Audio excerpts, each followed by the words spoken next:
Welcome to Headlocks, Heels, and Havoc, the wildest mixed tag team in podcasting where the kayfabe drops and the chaos takes over. Let's ring the damn bell.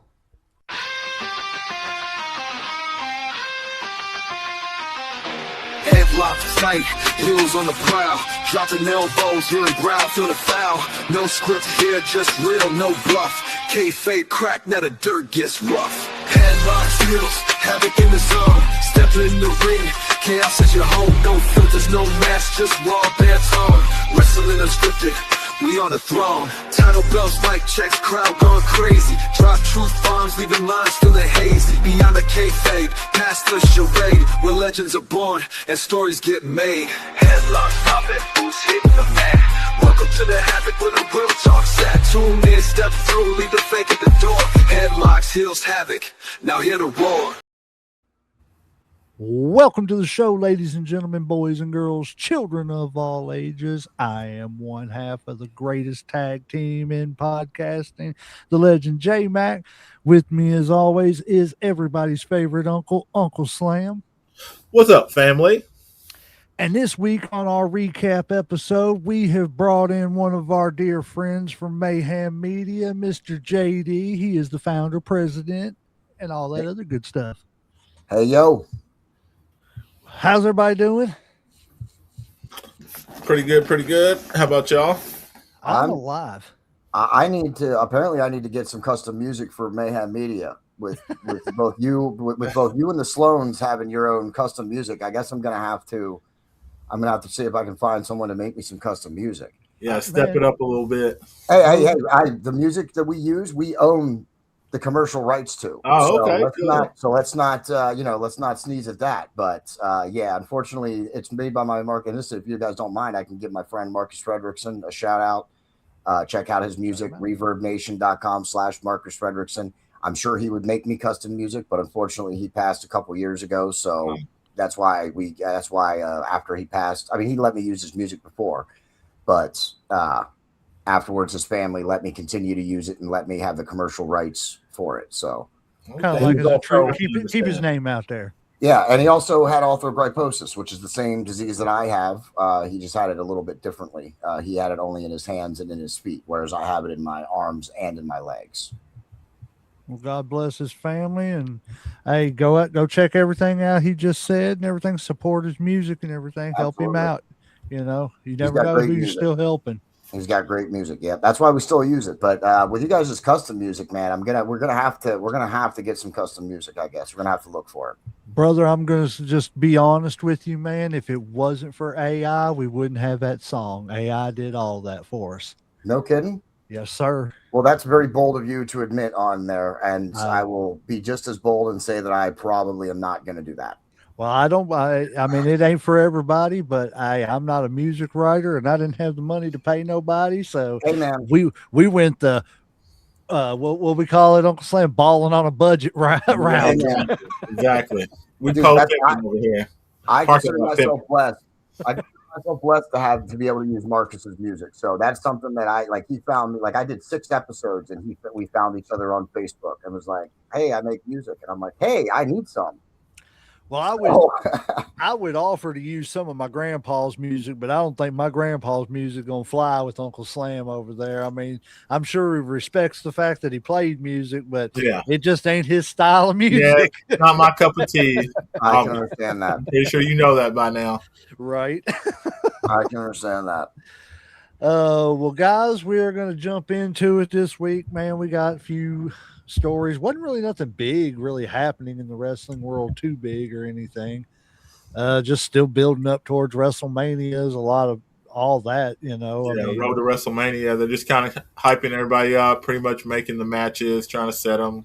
And is it me, or does this road to WrestleMania feel like it's got a hell of a lot of potholes in it? Because, I mean, it's bad. Well, I'm hoping it gets better. Like I said, I think we got maybe like 22 days left till WrestleMania or something. So something to that effect. There's a few matches that I'm hyped for, but as far as just the overall vibe of WrestleMania this year, I'm just not feeling it like I do every other year. What matches are you obviously looking forward to, or whatever, or you want to see? Well, I was going to bring up the match card later, but just to touch on it at the beginning here. Honestly and truthfully, I'm pretty big on the Oba Brock Lesnar, just because I feel like he's going to be passing the torch there. Yeah, I And agree. then the main events are going to be good, but I mean, past that, I don't know. You know what I'm saying? It's just going to be kind of a, let's see what happens to me. Yeah, That's my opinion I on it. feel you. Um, What do you think, JD? I'm looking forward to the Four Corners women's tag match. yeah, I think that'll be So good. Yeah. I think that's gonna. I think that'll likely has a potential to steal the show there. And then other than that, probably like you said, Oba and Brock. I'm not. I don't follow WWE week to week. I just stay tuned enough, and so that we, to fill in when we do the shows and stuff like that. I've never been a humongous WWE fan. I've never been a super fan of their product. They just put on something different. I don't hate them. Yeah, Right. It's never been my cup of tea. I've always been the WCW, TNA, AEW guy more than the See, and that's me. WWE I've guy. always been more the NWA, that Southern wrestling Oh, style yeah. and stuff. but even Or when I didn't follow, WCW, even when I or didn't follow ECW. even when I didn't follow WWE very often, like I still always ordered WrestleMania. It always came around my birthday, March 30th. So I would always still order WrestleMania. But man, the last couple of years and this year, it's like I was just saying this to Wolfman earlier tonight on our show on Call for the Bell. It's like they're having 6 matches each night. That's 12 matches total. Why are they even doing a 2-night event anymore? It's Yeah, officially been bumped up to 7 matches now. There's officially 14 matches. Oh, but we don't know what those other two are yet, right? yeah. I asked Chat GPT earlier to try to find out what the matches were just so I could have the card right in front of me. And Chat GPT seemed confused as well. That, So I just that's left not it at surprising. that. Right. That's not surprising, but that's what I'm saying. Like, why are they even, even I To mean, make 14 more matches, money to get people because 2 day ticket sales instead of 1 day ticket sales. man. That's And exactly what it is. TKO wonders why they're hemorrhaging money, man.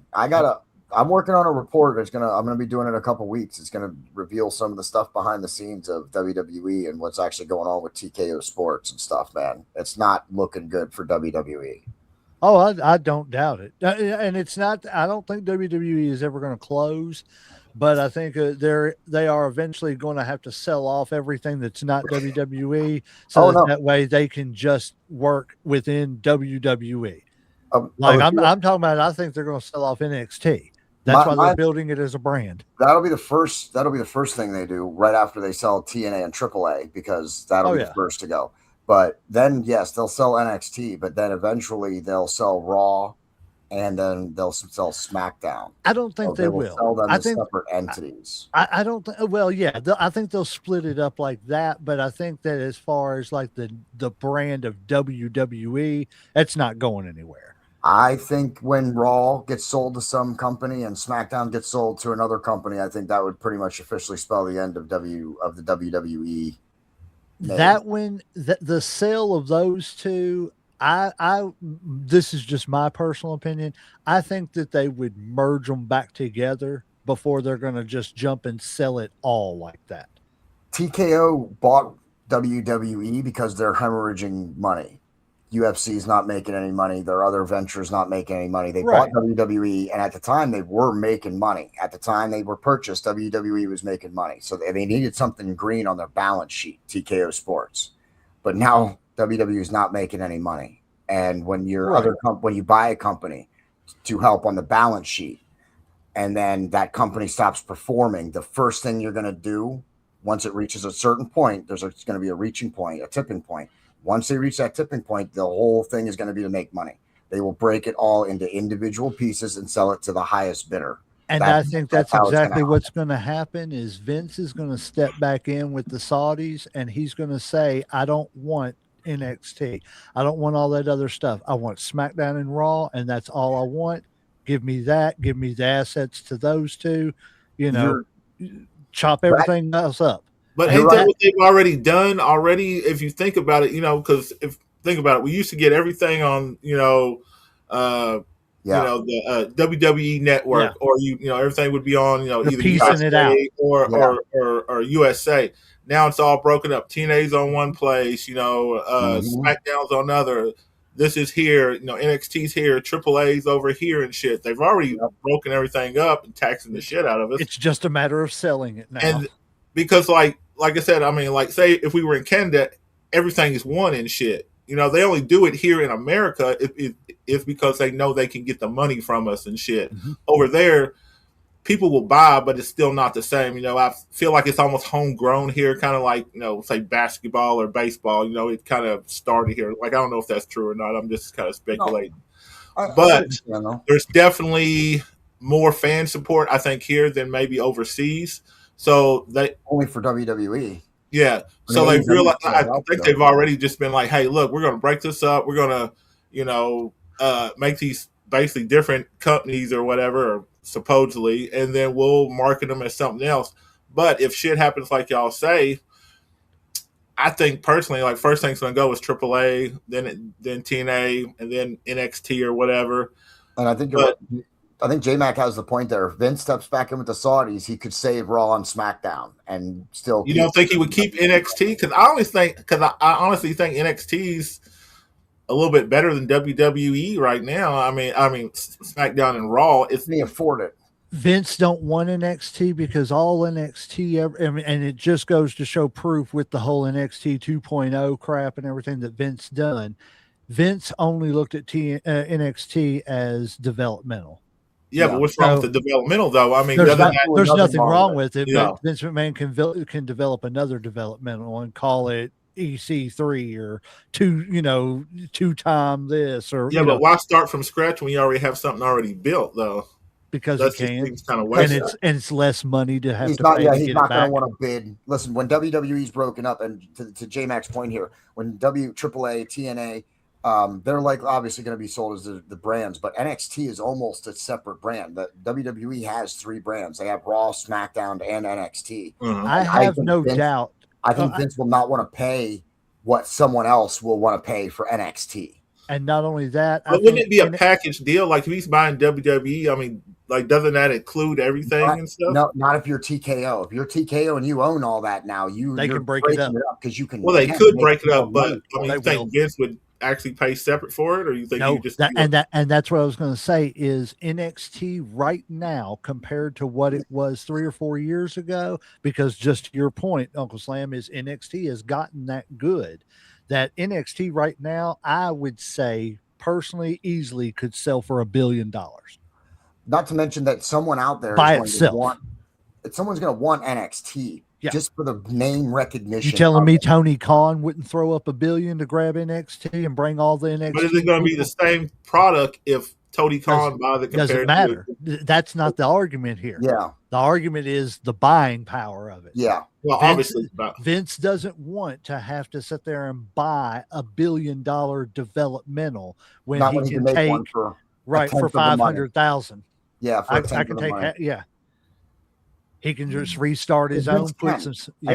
Vince is arrogant enough to also believe that he can, so he's not going to spend one. He'll get his home, his brands back. Raw, and he'll have Saudi money back in it too.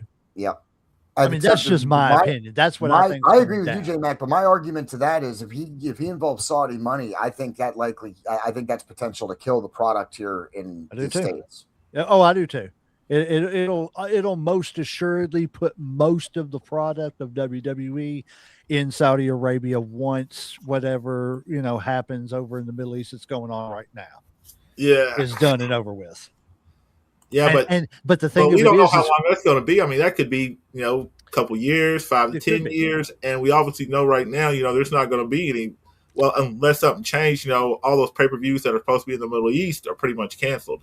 Well, here's another thing though. Is that going to make the price go down a little bit to where he can get them for a little bit cheaper?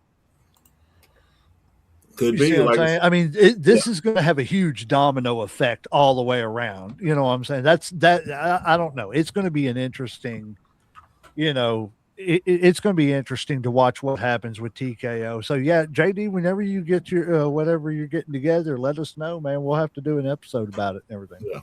Yeah, I'll have you guys on too. I'm working on a whole big thing here, so that way I can actually show how it's done. Because what WWE did with TNA and AAA is exactly what TKO attempted with WWE. You buy a company that's more profitable; it puts green on your balance sheet. Mm-hmm. WWE stopped making money, so the first thing they did was acquire two more companies that made money. Yep. So but eventually the bottom falls out, and Yep. then you're stuck breaking the companies apart to sell them as individual pieces. So absolutely, I'll let you know when we do that. Sounds good. Well, we are going to start out the news stories with a congratulations to a 72-year-old WWE Hall of Famer who got married, and we are talking about none other than Four Horsemen member himself, Tully Blanchard. Just a Damn, quick little. 72? I know it's 72, but Guess you don't congratulations. give up to on him. love. Right. Tully ain't giving up. He ain't giving up at all. Yeah, he's a madman. So here's another little fact I thought was kind of funny. These first few are just little small tidbits to talk about here, real quick, to start us off. So the entire Jinder Mahal's single WWE Championship reign lasted longer than the combined total of all four of Edge's reigns. I did not know that. That is crazy. Yeah, he did have some short runs. I ain't gonna lie. So I mean, And he I can did. believe it. Like, It kind of reminded me of the way Sting was in WCW. He never needed the belt to be over with the crowd. see, that's what I was getting ready to ask. Was that because he wasn't that over? Because I don't think Edge ever really got that over. I think he was a top bad guy heel, but he was never the top bad guy heel. Because even with his Cena feud, I never bought him as somebody who was gonna like vanquish Cena. You know what I'm saying? Like, I bought Andre could beat Hulk Hogan down. Yeah. I bought that the Ultimate Warrior could steal Hogan's throne. I bought that, Shawn and Brett could pass it back and forth. I just never bought that, overall Edge was going to get the best of, Cena, and Cena was going to have to regroup, and it was going to be a while before Cena could get his title back. It just never was. I don't know. Maybe it's just me. Let me hear what y'all got to say. Slam, do you want to go first? Yeah, I'll go first. So like, what's the question again about Edge? Are you asking if he got over or what? Because of his short title reigns, was he really as over as everybody kind of remembers him as, or was it just kind of the machine that made him look over? I don't know. See, because I was never a huge Edge fan. Now I kind of appreciate him a little bit more now that I'm older. That I kind of look back at some of the matches and kind of what he's done in like other like organizations. But I think he was. I mean, the whole starting out, as far as tag teams, him and Christians were huge or whatever, and then once he split, the whole love story between him and Lita, and the whole Matt Hardy shit, that made him definitely, people hate him a lot and shit because suppose he's stealing somebody's girl and shit. And then like you said, the feud with Cena, the whole Randy Orton thing, Vicky Guerrero and shit, when she was kind of helping him out, when she was a manager and shit, or not manager, but the commissioner or GM, whatever you want to call it. I kind of feel like he was, honestly. Like I said, I mean, I felt like that that he got over with the fans, but that's just my opinion. But at the time, I didn't really like him, so maybe I didn't see it then. But I kind of look back now, and I kind of feel like he did. Yeah, I'm going to agree with you, Uncle Slam. I think he was over. I think he used the real life heat with the Lita and Matt Hardy situation to his advantage, became the rated R superstar. And of course, I mean, his run with the tag team. I mean, with the TLC match. He created that match. He helped create that match with two other tag teams. He's always going to be attached to that. Mm-hmm. But my biggest argument, excuse me, my biggest argument is to whether or not he's over is in any arena, WWE or AEW, TNA or AAA. When the lights go out and you hear that, "If you can know me," the entire stadium erupts because they know who's coming everywhere. I've never heard the crowd not pop when the beginning of his music hits. And last part, he's also one of the first wrestlers to own his own music, which means he gets to take it no matter which company he's in. Yep. Oh, I didn't know that. On this day, I see clearly. It was made for him by the band. CM Punk is another one that he owned, or the band gave him the rights to that music, not the WWE, not AEW. CM Punk owns the rights. Cody Rhodes. They let him use the Freedom song. Yep. See, I understood about the music and stuff, but I just realized because I was reading something the other day where they were talking about tattoos are a big thing too, about having permission or copyright, and how Randy Orton went through a big legal battle for video games with his tattoo artist, but how they allow like Rhea Ripley, because I think she signed some type of exclusive contract with her tattoo artist where she basically owned the tattoo, so she could they could put them on video games, or they could put them on whatever dolls and stuff like that. That's crazy. Yeah. I mean, it's big money, especially like I said. I mean, because courts have ruled that tattoos are copyright enforced or whatever. Yeah. I mean, so the artist owns that. So if you're using it without their permission, then you can be sued and you have to pay. Yep. That's crazy. So I wonder, how, what would you do? Just go up to your tattoo artist and be like, hey, I'll give you X amount of money if you just sign over the rights to this to me. That way I can just use it with whatever I want to use it with. Or it would either be that, or you would have to just strike up a contractual agreement to where, y'all split the money a certain way or something like that. I'm willing to bet there's tattoo artists that would be willing to tattoo somebody and give the wrestler the rights, so that they can have it on video games or whatever. You would just have to look. I'm sure that there's tattoo artists who would be willing to do that. So, but if you wanted a specific one and they just didn't want to give you the rights, you'd probably just, give them some extra money. You'd have to buy out the rights. Yeah. Could you imagine a tattoo artist doing one tattoo and being able to retire? Because as long as your image is in that game, I hope that game getting sold, you're going. You know what I'm saying? That's crazy. I hope I'm not getting a tattoo from someone who's doing their first tattoo. Right.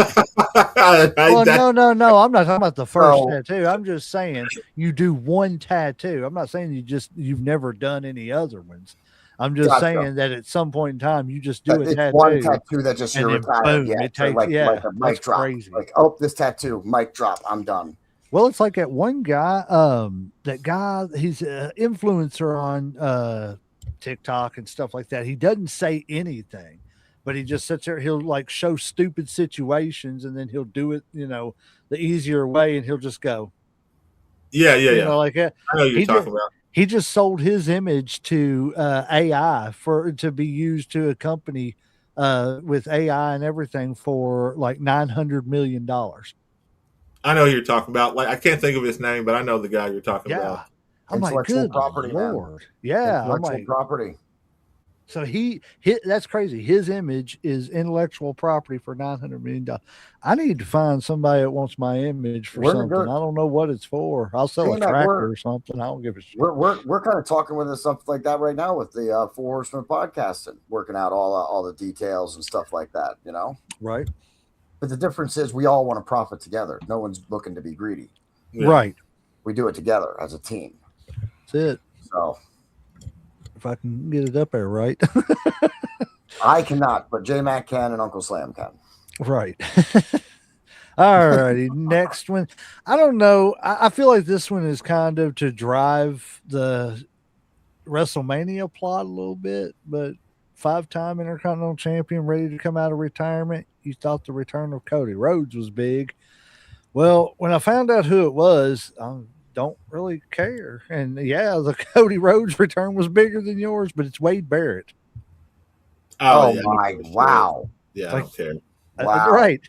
I mean, if you want to come back and work, lower mid card, cool, but I really don't want to see you in any big storylines. How that just shows you what kind of situation, at least at some point, the WWE was in. That Wade Barrett is a 5-time Intercontinental Champion. Well, because they've pigeonholed themselves, and we will get into that even a little bit later, but we've talked about it 500 million times. But they pigeonholed themselves with the stars that they're using. But yeah, we'll move on so that we can get to that, so I can finish that, because it's this right here. I don't understand this. Like, what are we doing? Are we doing a retirement match?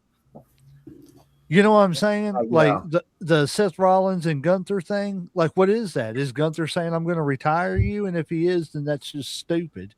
We were just talking about that. I was just talking about that with Wolfman, that this match really seems kind of thrown together. Two high profile wrestlers who now, they're just thrown into a match together. No kind of story build up or anything. And anything they're putting together is just last minute to try and create something. Yeah. Well, this is how stupid that is, because you've built Gunther up to be this big, massive, I'm retiring everybody thing. Well, we obviously know that he's not going to retire Seth Rollins at WrestleMania. So they're just going to kill the I'm a retirement machine momentum. I mean, that's the only other option. Unless Seth Rollins is getting ready to take a massive break or time off. Hell, he just had one. Hell, right. I know, that's what I mean. He just came back from a big one. So this makes no sense. Yeah, it's basically like they took two people that were injured and was like, okay, well, you're injured and you're injured. Hey, let's put y'all together. Yeah, it's like, and they're trying to sell it off like that. Well, Paul Heyman is just it's a distraction, blah blah blah, yada yada, whatever. No, it's not a distraction because of I've got Gunther distracting you, so I can go off and do this other stuff. No, it's not that. Y'all don't know what y'all are doing. That's just plain and simple what it is. You're rushing because so many people got injured so quick with Braun, and it makes no sense. They're rushing everything. Yeah. Skipping over to AEW. AEW star Willie Mack seemingly calling out Tony Khan for not being booked and calling every week. Willie Mack says he might become homeless. Willie Mack, when your boy is about to become a homeless superhero because the booker doesn't think he's worth the money. Hashtag where the best wrestle. Willie Mack, it's like for 2 years straight, I'd call every week and ask if you got anything for me. You signed, right? And that's what they would ask him. You still getting paid, right? He said, I want to wrestle. So we've talked about this with the WWE, Uncle Slim. So it seems to me like AEW is doing the same thing. We're just going to sign up all the talent, send them home, so the other company can't get them. Mm-hmm. I would make a counterpoint to that in WWE you're not allowed. There's a lot of stuff you're not allowed to do, but in AEW you are allowed to go do independent shows and stuff. You just have to run it through their whatever. But there's a lot of wrestlers that still go do for AEW that still go do indie shows and stuff like that. So he could still be getting out there to work. AEW is not sending him home and preventing him from working. They're just not putting him on their product. But are they? You know what I'm saying? We don't really know what's being said behind the back. But you're right. So, I mean, they may not be giving him permission to go do anything. That would be the first that if it gets reported, that would be the first time. I'm just pointing that out. That's right, because you see AEW guys on indie scenes. Yeah, they go everywhere. Well, speaking of which, shout out to Myron Reed. We just a few months ago we got to see him at EWA. So he's with AEW now. I don't know. I don't know, but I mean, listen, I'm the same way with Britt Baker. Britt Baker just texted something, tweeted something about how it's not up to her because fans are wondering where she's at and why she's been gone. And I do think that Tony Khan has a problem with too many wrestlers and not enough time in his product to showcase all these wrestlers. And he's got to, I've been saying this for a while. Tony Khan, he owns the company and he needs to take a step back from creative and let someone else run it. And then he can focus on running the business. If that's signing wrestlers, then it's signing wrestlers. If that's managing the roster, then manage the roster. But he's got to stop trying to do everything himself because you're right. I think he's buying, I want to use this guy. He's going to be good. Okay, how do we use him? Well, I don't know. I just want to use him. Mm-hmm. And I that's think that's what's happening a lot. I mean, Ricky Starks was Ricky Saints. Ricky Starks is the same. Was the same way. Powerhouse Hobbs. And AEW has a tendency, and I hope it's just a fluke thing, but they have a tendency to either put them in purgatory, which is what I like to call the trios championships in AEW, and where they put a belt on you so that you're a champion, but you get 5 minutes a week to showcase your talent, or they're just not on TV at all. They're just completely taken off TV. And I hope that that's not really what's happening, because that's going to be bad business for Tony Khan if he wants to get any of these wrestlers back. I honestly, truthfully, I just feel like I feel like it's a spiteful move. Now whether it's the intention of each company is the same, to me personally, I think WWE signing people just so other people can't use them. Yeah. And Yeah, then just I sending agree. them home. Now, AEW's intent may be to use them. They just don't have anything for them. But, and at some point in time, you just gotta have to release that contract and let them go, and let the fans are going to continue to get mad at you if you don't let these performers that they want to see go perform. I don't care if it's on the indies. I don't care if it's TNA. If I get excited because of the fact that WWE has signed a big star, say I'm a big AEW mark, and I'm hugely, excited that they signed Powerhouse Hobbs, aka Royce Keys. I haven't seen him hardly.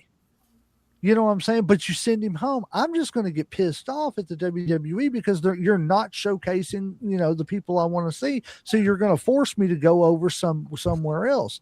So at some point in time, just let them go, man. You're obviously got enough going on that you don't need them.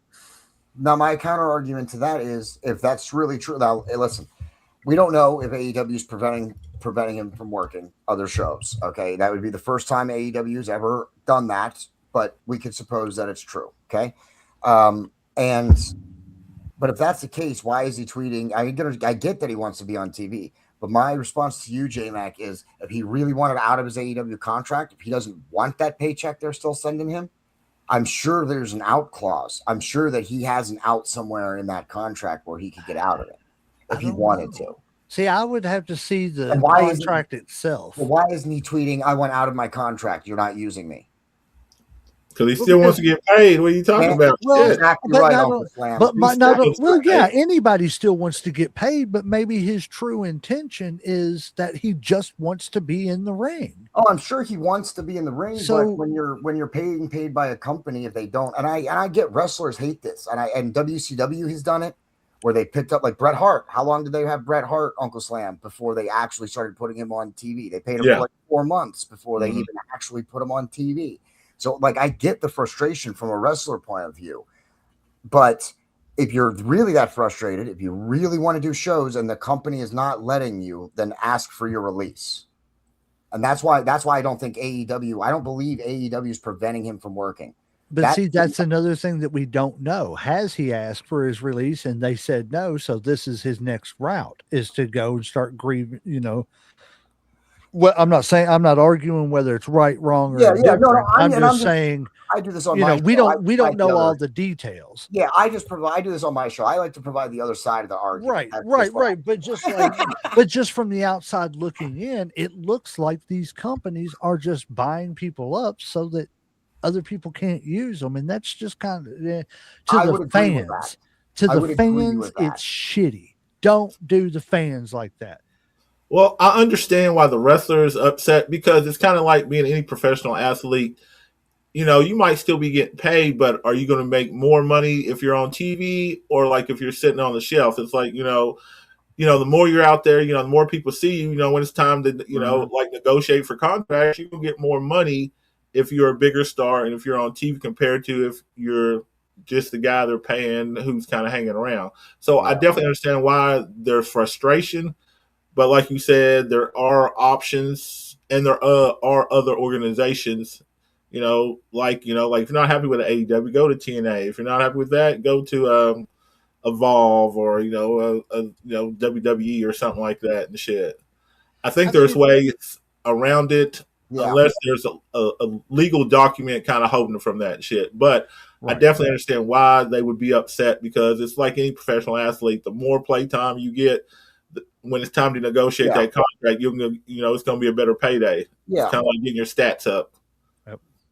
I agree, and I just think as far as the fans, for the fans, because that's the fans want the best products out there. The problem for AEW, if I can interject, J-Mac, just for a second, the problem with AEW is they don't really have a farm system. WWE has NXT. They have a developmental organization where no matter who they sign, they usually debut within a couple of weeks or whatever on NXT.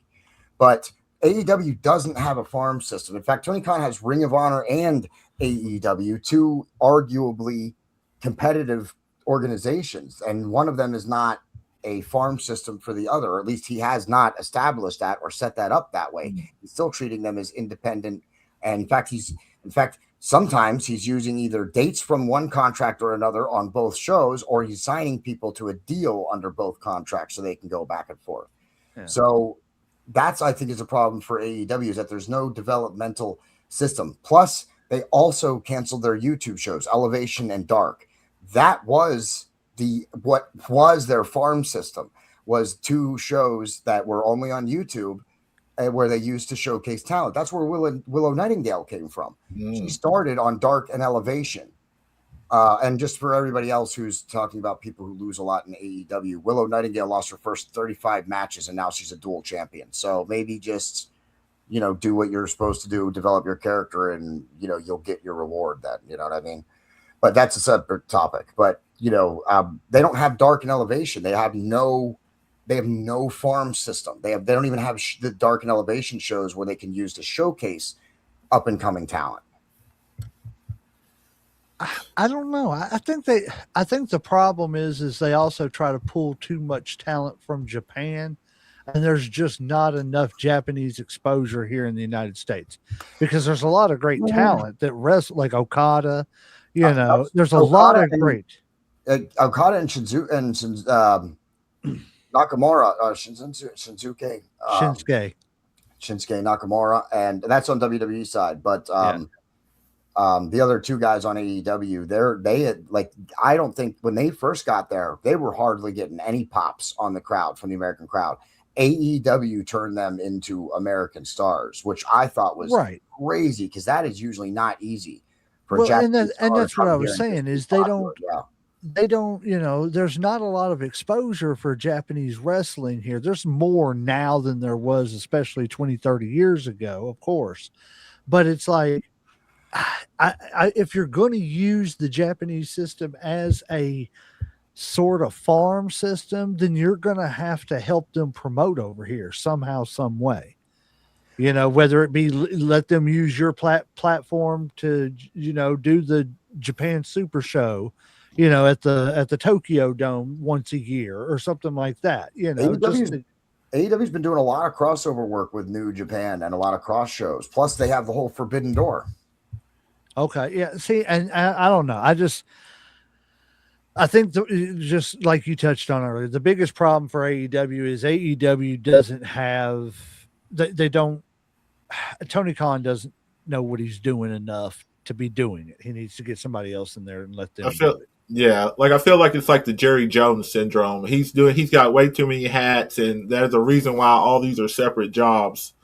There's a reason why you have a GM. There's a reason why you have somebody in control of creative. There's a reason why you have somebody that does this and that, instead of one person trying to do it all. And I think it's just too much for him. I think he needs to, kind of like what JD said, he needs to break it up. He needs to take a step back. If he's going to do this, and let somebody else run that, or hire somebody else to do this. And I think it would work 10 times better and shit. Like, sometimes I think you need somebody else in there. I think he's afraid to hand it off. And I don't know if you guys know this, but early in AEW's existence, he actually let Cody Rhodes was the head booker. He was head of creative, and he was the one. And their ratings, because they had just got on TNT, their ratings and everything had dropped really bad. And you could actually go back, and if you look at their shows, their shows got not very good. They were not very entertaining for a little time while Cody was the head booker. So, because he was just booking too old school, you know what I mean? Yeah. That's not what AEW has something with their, as much as I don't like all of their banger matches, I love me some 45 and 60-minute matches. But what AEW has going for them is some high flying, athletic wrestlers who are doing some crazy stuff, and they're putting on them really fast, high paced matches.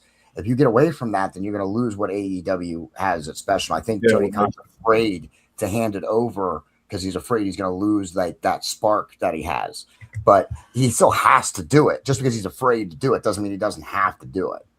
Do you think he's trying to be too much like Vince? You know how Vince was kind of I don't want to say a control freak, but Vince controlled everything, whether it's what you said, what you wore, what you came out in, how production, what it looked like. Do you think he's trying to model himself too much like Vince, and it just doesn't work? Vince was brought up, he was raised in wrestling. His dad was a promoter. He was the business. Khan just kind of bought into the business or whatever.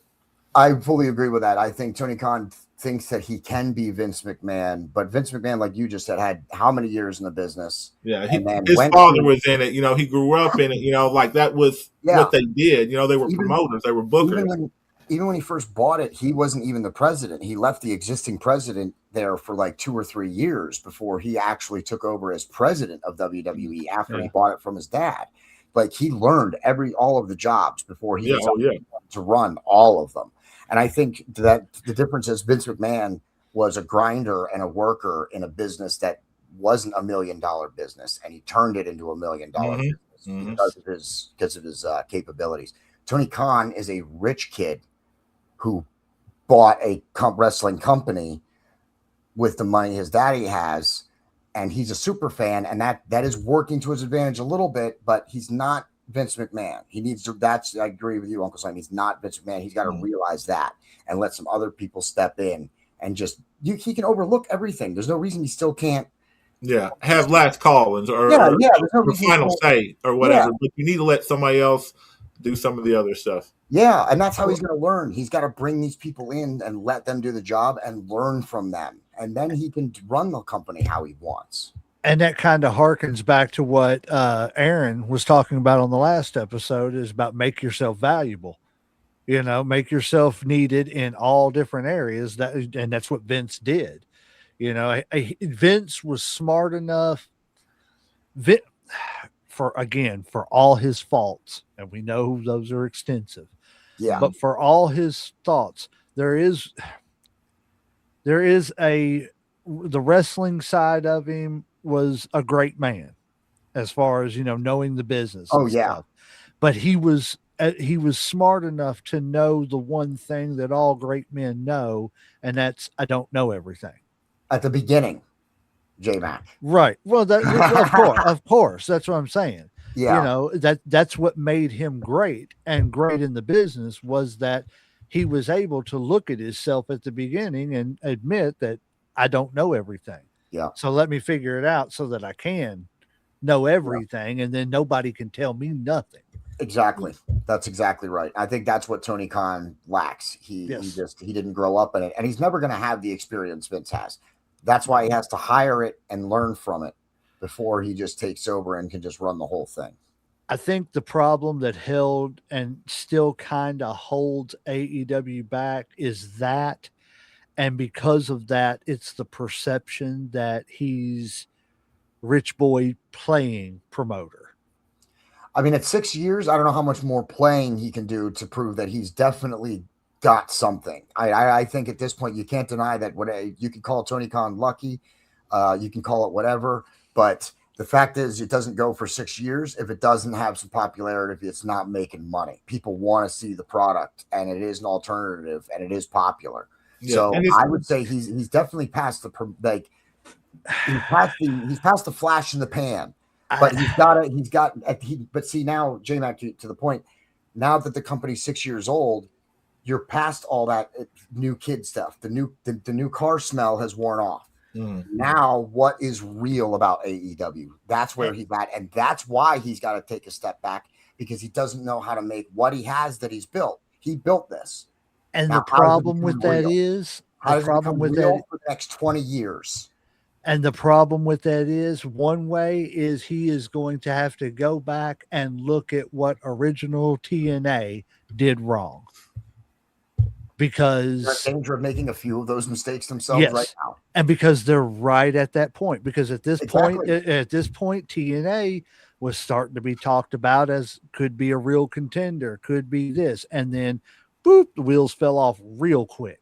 You know, by about the 10-year mark for TNA, But that was everybody knew that TNA was not going to be a contender with WWE. I And would that's argue, what I'm saying is yeah, AEW is at that 6th year. In the next 4 years, is the wheels going to fall off of yes. it if he doesn't, Mhm. figure something else out Or if he and sells it. get that perception of rich kid playing promoter instead of, because by year 6 with Vince wasn't known as a rich kid playing promoter. Vince No. McMahon was known as this bitch is coming after everybody. Yes. And I don't think it's a different perception with Tony Khan. Yes, it is, because even though Tony Khan bought Ring of Honor, it's still that didn't help the perception, and that just almost solidified it, that he just picked up a second promotion without even being able to prove that the first one was going to be successful. But I think he has. I think the problem with TNA, though, between TNA and AEW, is that TNA started being sold. It was started by Jeff and Jerry Jarrett. Then they sold it to the Carters, who then sold it a few years later. I think when you start seeing turnover in ownership, that's when the wheels are going to start to fall off. If Tony Khan keeps it, even for the next 4 years, I don't think he's in the same kind of dangerous spot that the TNA was, because there's been no change in ownership. What do you think they have to do to take that next step to not be like a TNA, to, elevate or to get a closer to WWE or whatever? Is it Khan stepping away and put somebody else in charge creative? Is it, better storylines? Because everybody seems, say it's kind of weak when it comes to storylines. I mean, like, what do they need to do to take that next step to make sure that they don't fall to the wayside? That's a great question. And just in my opinion, I think Tony Khan's already proved that he's started being able to show that he can do long-term storytelling, because he's been doing some great long-term storytelling with Jon Moxley. Okay, that would be the first example I would point you to. Jon Moxley's been developing this whole character and the Death Riders thing for the last 3-4 years now. Tony Khan, at least if nothing else, allows his wrestlers to do some very long-term storytelling, and some of that is actually starting to weave together and pan out the way it should when a company reaches this point. Once you get 5 or 6 years of history, old storylines should sometimes weave into new storylines. Things that have happened in the past come back to haunt you, and I think that they've started doing some of that. So that's one thing I'd say Tony Khan has done better at, definitely, is with his long-term storytelling. But what they need to take the next step, I hate to say it, because I think he's been doing a good job up until this point, but I think the perception of him being the rich kid is going to affect the overall perception of the company. I think until he hires some team members to come in and work around him, like we talked about, even if he's overseeing everything, this person's head booker, this person's talent relations, this person's in charge of travel, until the structure of AEW, the structure of the company is filled out and built, I think that it's going to continue that perception that they're still a young company, still trying to nip at the heels of WWE, which is not even what they're trying to do. They're not competing with WWE. They're just making a different product. Yeah. It's becoming popular and it's being profitable on its own. It's not about, they're never going to defeat the WWE. The WWE has 50 years of history, and they own the last 100 years of all of wrestling in their library. You're not going to defeat them. But you can still carve out your own part and still be profitable and make millions of dollars.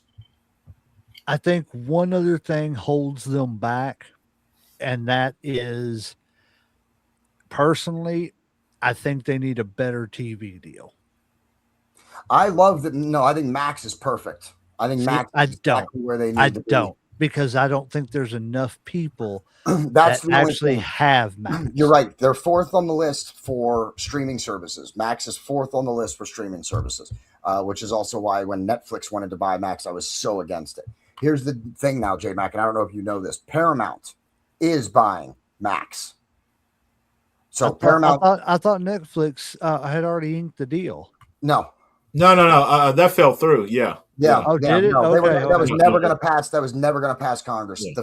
The number one, and I mean, when I say Netflix is number one, I mean Netflix is number one by a mile Oh, over yeah. number two in the streaming service. So to have the number one who's that number by a mile buying the number four streaming service, that would have never made it through Congress. That's called a monopoly.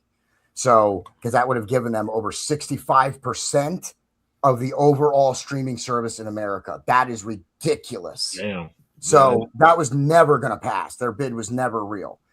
Paramount did buy them. So you got the number three buying the number four. See, how's that any different though?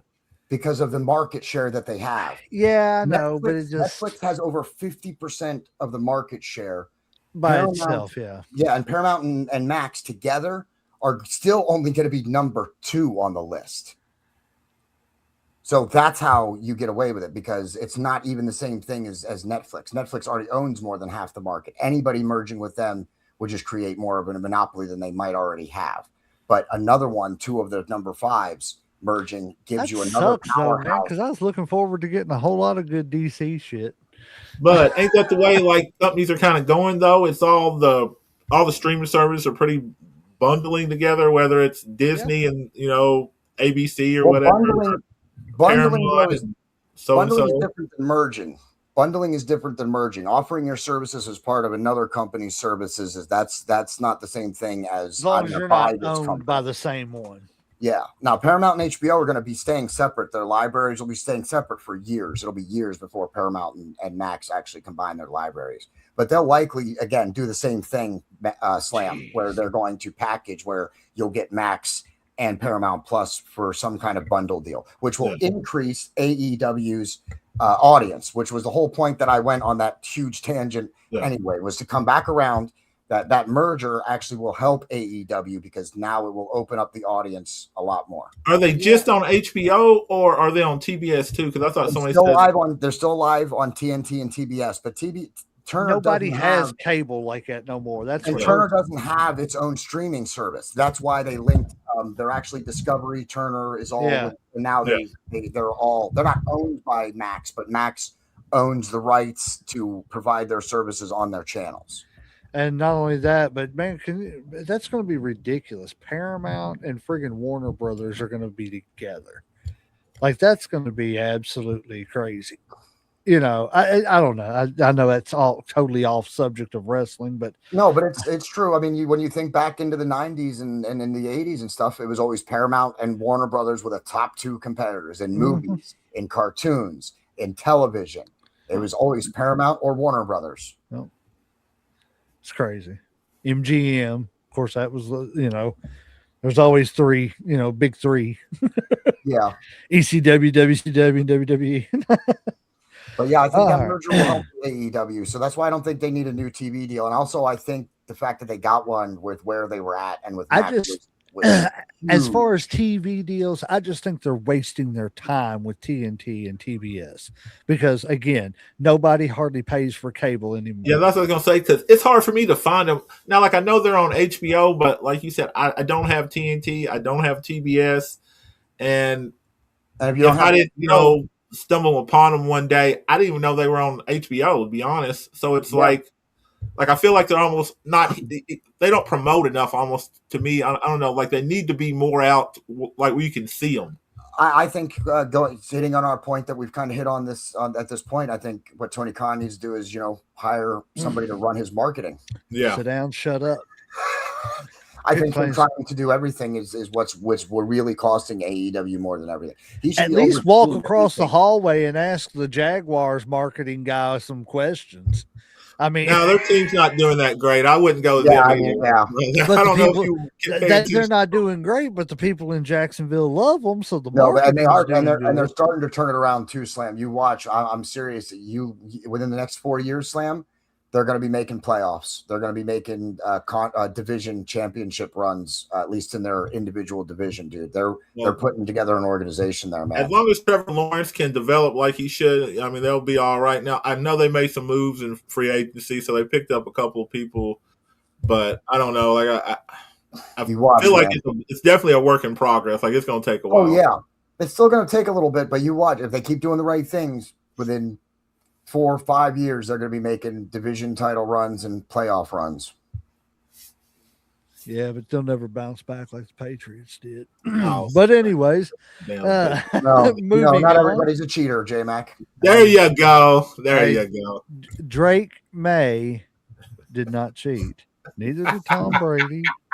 You're right. So you got one out of six. You're No. one out of your last 6 See, championships. All you I'm going to claim say is clear. if we cheated, then the entire league cheated. I don't want to hear that, man. There is No, video. no, There is no. video You go with that. evidence of plenty of players backing up the claim that everybody was filming No, everybody. I'm not trying to. Of course, a cheater would say that. Of course, a cheater would say that. I don't know if you want to I continue didn't this say it. conversation. I got a little story in my back pocket here. Tom Brady tried to pull a little bait and switch with the NFL to try and get off the get out of his contract with the Bucks.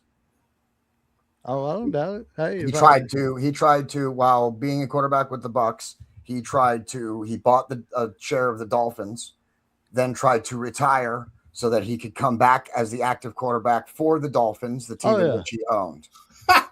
Yeah. I don't doubt it. That's first of all, you can't do that. That's illegal. Magic Johnson did it. That's just not basketball. Yeah. In NFL, different. when you have a contract with a team, even if you retire, when you come back, if you want to come back from said retirement, your contract with that team is active. Yeah. Same as in an NBA. Same as that thing. Well, you can't retire and then come back for a new team. That's not allowed. Hey, I don't know the legalities. Wants to let you out of your sounds contract. like something Brady would do. And I assure you, the Bucks weren't going to let Brady out of his contract. Oh, the Bucks said, "Oh, you want to come back? Great. You have another year left on your deal."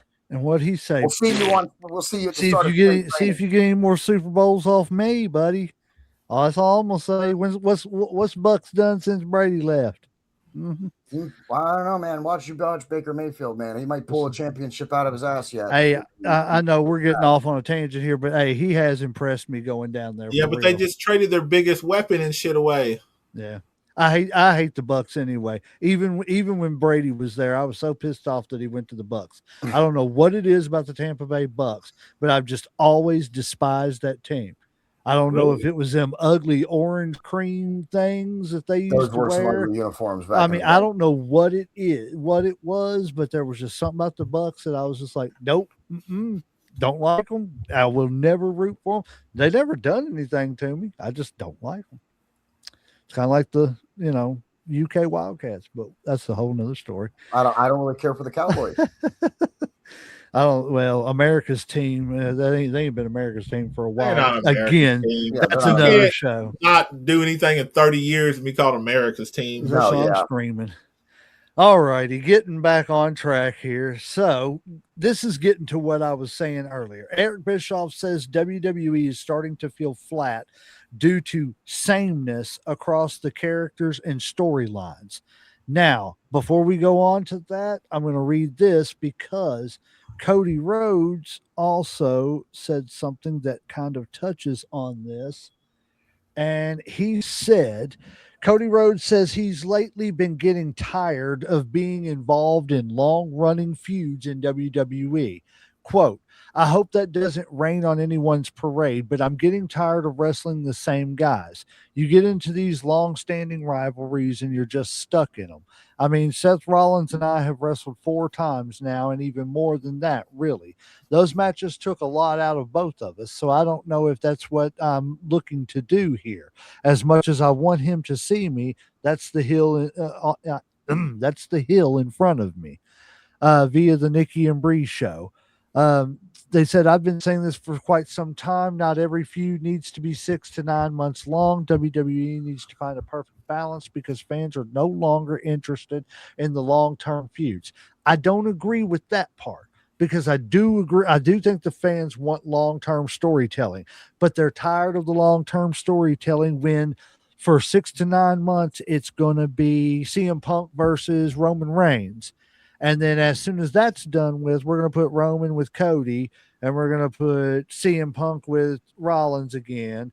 and then we might throw LA Knight in there a little bit. We might throw Braun. You're not gonna throw LA Knight. You ain't gonna do shit No. like that. Right, but you see what I'm saying? They're using these same four peoples and just bouncing them off each other again and again, just like Cody said, and just like Eric Bischoff said.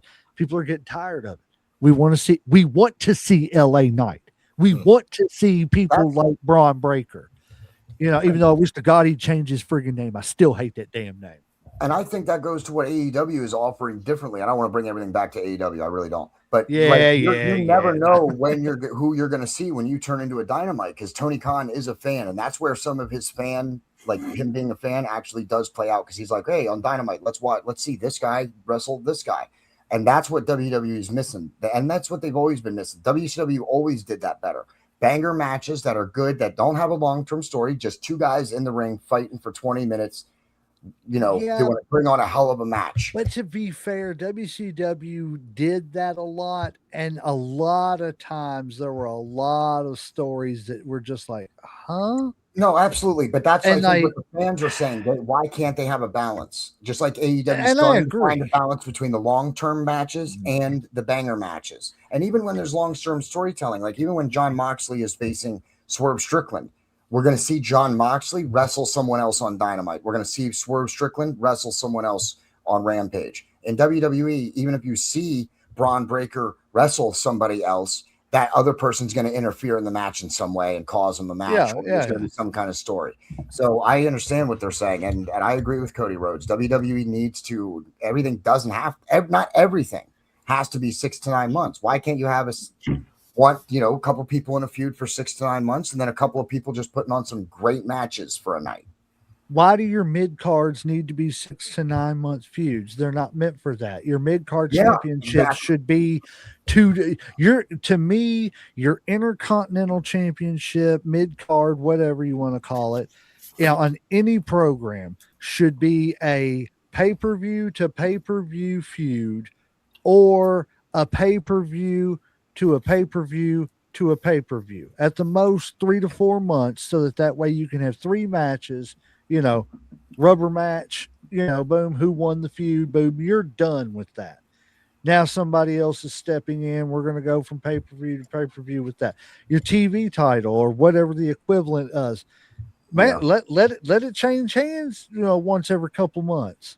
I don't have a problem with that. That's what it's there for. It's there to enhance the talent, to see if they're ready to take that next step on up to the mid-card, on up to the world titles. Yeah, but I don't know if you watch, pay attention to Raw or SmackDown much, because I just noticed this today. They only have like 4 or 5 matches in a 2-hour show. Yeah, and Raw's even. And SmackDown's even worse. You might get 4 matches, and the rest is promo. So it's like it's Raw, or WWE is doing way too much in production. Yeah, AEW is doing too much in not preparation. Yeah, they're both doing the exact opposites of what they need to do. It's crazy weird, and right? I feel like it kind of brings back what we were talking about WrestleMania. It's like, if we only got 7 matches, why are we doing fucking 2 nights for? Yes. Yeah. Why is Raw 2 hours when I'm only getting 5 matches and the rest is pretty much promos and production, like you just said. That's why I've never been a super fan of WWE, because they've always been more about production, and that works well in their favor in certain ways. Because when you watch a WWE pay-per-view, the whole build-up and the cinematic scenes that they do before a match, that's unmatched right now in wrestling. No one's doing that as good. To your point of that, that's what Kevin Nash said back in the WCW days. Yeah. Whenever WCW was competing with WWE, he said that WrestleMania, when he saw those movie quality intros, promos for WrestleMania, I believe it was the Stone Cold Shawn Michaels WrestleMania. He said, when I seen that, he said, I knew right then we're in big trouble, because they're taking it to another level with production. They're doing movies. We're doing TV. Yep. But now they've gone too far. Yes. They've gone to the point and that's the problem, is Vince.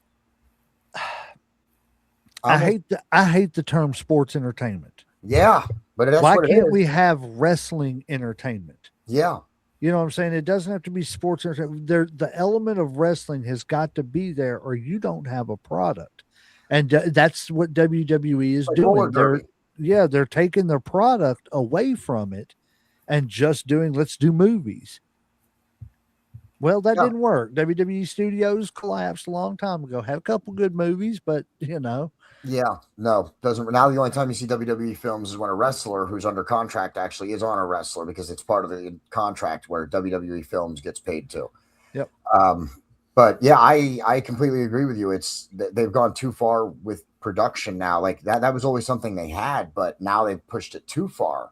Yes. And they're trying to make it too dramatic. It's like people do tune in for the wrestling, for the athleticism. They want to see a good match. And I know wrestlers are always talking about storytelling inside the match, like inside an individual match, there's storytelling. But something like a good wrestling show needs to have all of it: long-term storytelling, short-term storytelling, and just a couple of banger matches on your card. Yeah. Right. 1 or 2 banger matches on your card that aren't this person's going to die if he loses. Why do we have 10 matches where a person's soul is on the line? Yeah. Right. It doesn't make much sense. Yeah, I mean, it's why? Why is just like they just did it with who was it in AEW? Who can never challenge for the title now?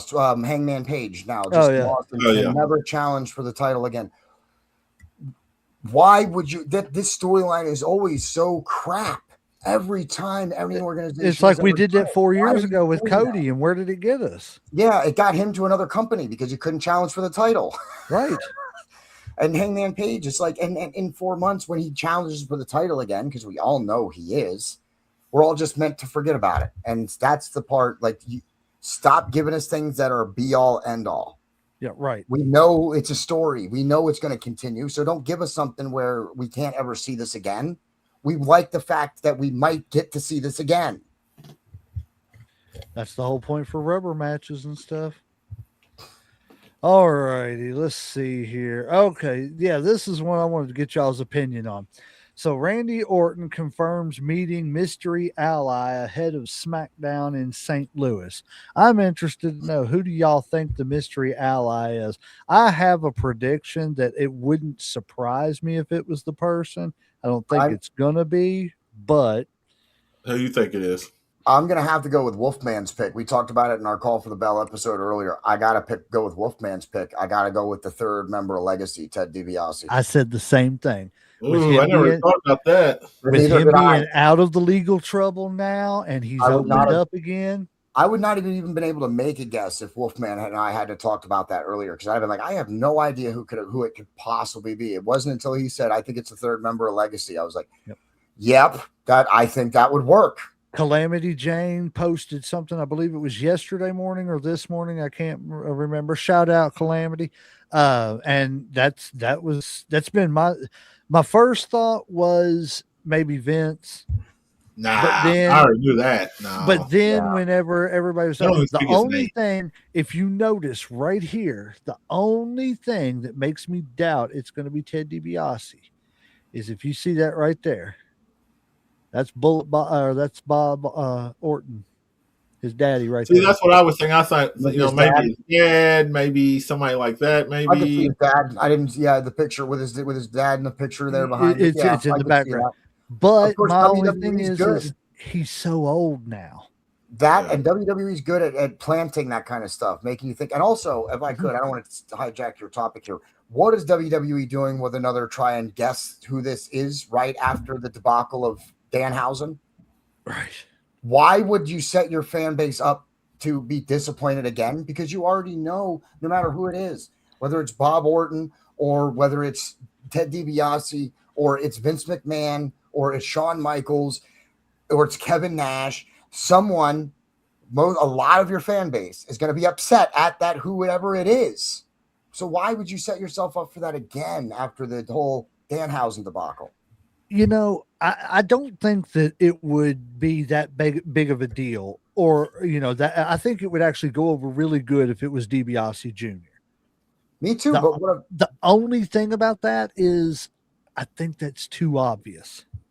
I just think it's an unnecessary gamble when you just the last guess who it is blew up in their face. I do have one other possible pick. And this is kind of a little bit of a long shot because the relationship's not there. Like I said, though, the legacy thing, I think that's just too obvious. But would Batista from Evolution be an option? I think he's too much in movies. Like, I don't even think he's coming back to wrestling, honestly. Well, no, but for a one-off at WrestleMania? No. Just to like, have you seen him interfere? lately? Like, he's lost so much mass and stuff. Like, he's totally committed to just being an actor now. I don't know. I can't see him coming back to wrestling. I mean, he might and shit, but I just don't see him being it. Then besides DiBiase and the Vince and all the ones that we've talked about, who else could it be? Who Would it be else Steph? makes any sense? Would it be Steph? Because she came out and talked to Cody just last Monday on Raw and warned him and, slapped his ass and shit. And he said, thank you. I mean, could it be Steph? Well, okay. I was going to say Shane. Let me ask this. What if it was, I just had it in my head and I went blank. Completely just went blank. Right. There. I've said this a long time ago and I kind of got away from it because nothing looked like it was going that way. But now that the guest game is really there, and I think that Legacy and DiBiase looks too obvious. What if it's The Rock coming to claim the soul that he never got? Could be The Rock. I could, yeah. Again, see, the thing though is, I can see that, especially with Cody. He don't like Cody anyway, or at least that's the way the storyline went. But we're reasonable, logical people. We're talking about wrestling fans. Right. It doesn't matter if it's The Rock. You've still already ticked off half the people who thought it was DiBiase, and we're about to see the reformation or some kind of potential reformation of Legacy. I got a feeling that if there is that like I said, whenever it happens, there's going to be a heel turn by Cody Rhodes. And when it happens, he is going with the what's his face theme. Well, I can't think of his name.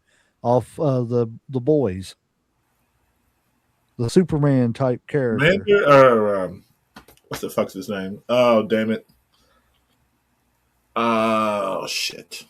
I know his name. I cannot think of it because I watched the first 3 seasons. I can't. I did too. That show's a jacked up show. Kids parents don't let your kids watch that show. What show are you guys talking about? I don't know what The Boys. The Boys. Oh, okay. What is the main character? I can't think of his name. Saved my life. But anyways, I think he's going to go with that style of character because Homelander. That's what it is. Homelander. That's it. He's going to be Homelander Cody because Homelander into the public is this. I'm Superman, but behind the scenes, he's like, saving people and then flying them out to a field, dropping them from 40,000 feet and letting them hit the ground. It's just crazy stuff. And I think that's the character that Cody's going to slowly play into, is that he's this good guy, but we're not seeing the bad guy behind the scenes. Maybe. Plus, he basically wears the same outfit. Of course, you just showed a tweet about how he's tired of wrestling the same dude all the time and wants to have more matches. So. Well, yeah, but I'm just saying that would be the perfect way to. You come in as as the ultimate bad guy. Nobody trusts you anymore. Now that I've seen that tweet, now I'm thinking maybe Cody is going to lose at Mania, because the only way he can actually do that is he can't be the champion and wrestle a bunch of people. The only way to wrestle a bunch of people in the WWE is to not be the champion. Right. Especially the way they do things. All righty. Next subject here is the Hall of Fame. These are 10 people who are not in the WWE Hall of Fame, and I want to get your opinion on these guys. You got Owen Hart at number 1, William Regal at number 2, Bam Bam Bigelow at number 3, Nikita Koloff at 4, Dynamite Kid at 5, Sabu at 6, Magnum TA at 7, Ken Shamrock at 8, Rick Martel at 9, and Giant Baba at 10. What do y'all think about this list? Is there anybody you would remove or add, or do you think this is a legit list of people who should be in the WWE Hall of Fame? I'm wondering of why 7 of them aren't already in the Hall of Fame, to be quite honest. And those 7 would be Owen Hart, William Mhm. Regal. I can't believe Bam Bam Bigelow is not in there. I can't believe Right. Nikita Koloff is not in there. How is the Dynamite Kid not in there? Sabu, okay, I guess I can understand. He's more of an ECW guy. Magnum TA, he's not in the Hall of Fame. What? Yeah. How does that happen? Ken Shamrock, I think he should have been in the Hall of Fame. I don't know why it had to wait so long. Why does it have to wait? That's my counter argument. Why does it have to wait long after someone's officially retired? Like when you know for sure they're not coming back. Why do they have to wait to be in the Hall of Fame? I think I'm for let's induct more people into the Hall of Fame while they're alive. Oh, I'm totally there. Look at AJ Styles. Hell, he retired this year and he's going in next year or this year or whatever. This year. Yeah, that's crazy. He's not even officially retired yet. He's already going to the Hall of Fame. Yeah, So I think that's odd. Yeah, Shamrock, Magnum TA, Dynamite Kid, and then 1 through 4. I don't see why those guys. How are those guys not already in the Hall of Fame? The only argument I would have with any of the ones that you mentioned would be the Nikita Koloff, and that's just because he was in WA and WCW. He wasn't in WWF at all. You know what I mean? That's another great point. I think the WWE needs to get their head out of their ass and realize that more wrestling exists outside of their universe. Yes, I wish I know there is stop treating the NWA and the WCW like your redheaded stepchild. You won. Well, not only that, but that at one point in time, the NWA, you were the redheaded stepchild to the NWA. Yeah. So I agree. Uncle Slam, you got any problems with this? Like I said, the only people I would probably take off is, like I said, Giant Baba. I wouldn't have. I don't know who that is. Yeah, I don't know who Giant Baba is. Japanese wrestler. Yeah, I'm all right with Rick Martel, even though he didn't win a ton of belts. Sabu, I could. People he's more ECW. Like if I was going to be now, like if this was a wrestling, are we talking about wrestling, not WWE? Then I would put Sabu in there as far as Hall of Fame. But WWE. But if we're just talking WWE, I kind of got to get rid of them. So yeah, but WWE owns ECW, bro. So that would be my argument. That's why I think you induct, like you own WCW and the ECW. You should be inducting those people. Now, like if you're going to do it that way, then that I don't have a problem. Owen, I think he should already be in. William Regal, yes. Bam Bam Bigelow, I thought he was in. Honestly, I'll be honest with you. I would argue that Rick Martel should be up there with Owen and them. People forget that Rick Martel was a world heavyweight champion. And by your argument, JD, WWE owns ECW. WWE owns AWA. And that's where Rick Martel was a world champion. Yeah. So, I mean, he was a multi-time tag team champion, plus he was WWF tag team champion. The only thing that I have a problem with Rick Martel in the WWE was, why in the hell was that man never an Intercontinental champion? That's actually surprising. I thought he was an Intercontinental champion. Nope. Who are you talking about? Rick Martel.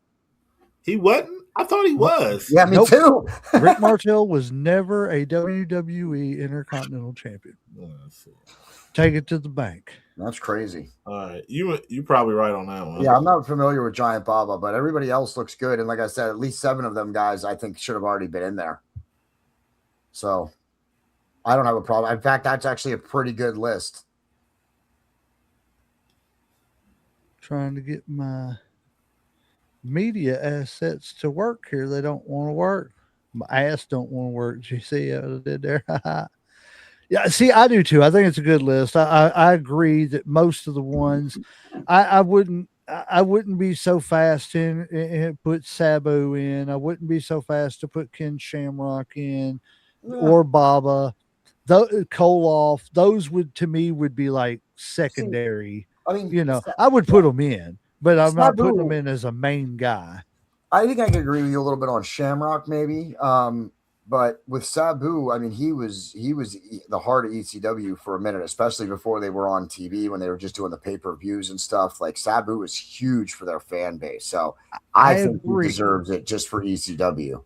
But that's my only issue is I think that people looking back now, they understand ECW better, but I don't think at the time, I think ECW still only had its certain fan base, that there still was a lot of wrestling traditionalists that didn't get down with ECW Yeah, because of what it was. well, I And wasn't a super fan of them, certainly not, but right. you can't deny that they have some Oh, they had an history in the impact. wrestling world. Yeah, Yeah. so So I got a piece of trivia for you since we're talking about ECW for a minute and we're talking about Sabu. And if we're going to go the route of somebody deserves Hall of Fame, which he's already in the Hall of Fame, but he deserved the status a lot more and a lot quicker. Did you know that crap, can they was named now? Tito Santana is a former ECW World Heavyweight Champion. No, I did not know that. no, I didn't know that either. Yep, Huh. sure was. Damn. He was there with Taz when he was the Tasmaniac and a bunch of them. I was like, that's kind of crazy. I Yeah. ran across a meme the other day. All righty. Yeah, I'm going to pick on him. We'll pick on him last.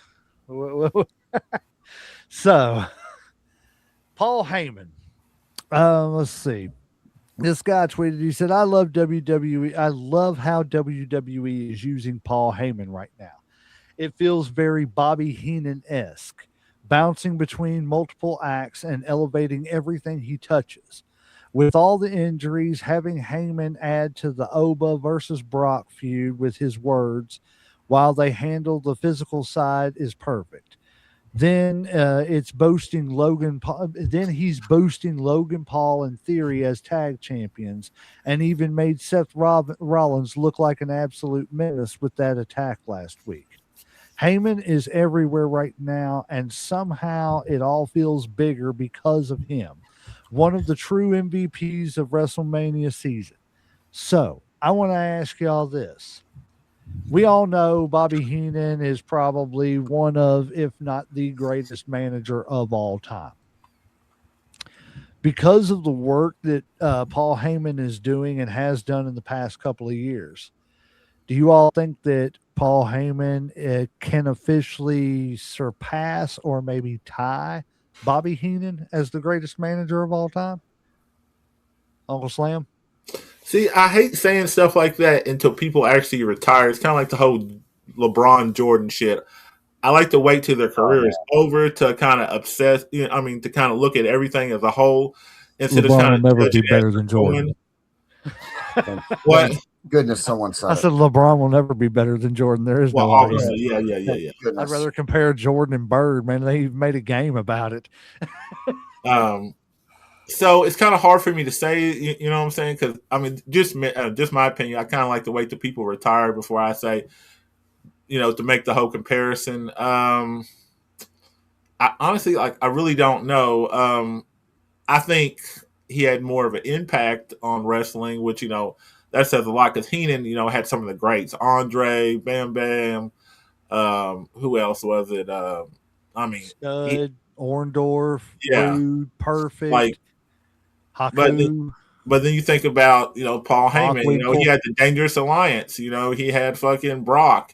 He had fucking not to Roman Reigns and shit. No, he's had a lot of world champions. So both of them were great commentators too and shit. You know what I'm saying? Great managers. I think maybe I don't know, man. See, it's just really hard for me to say and shit. Like I said, Can you agree with what the guy tweeted that the work he's doing is Bobby Heenan esque? yes, Okay. that I can agree about. Like, but I don't know if he's surpassed him yet.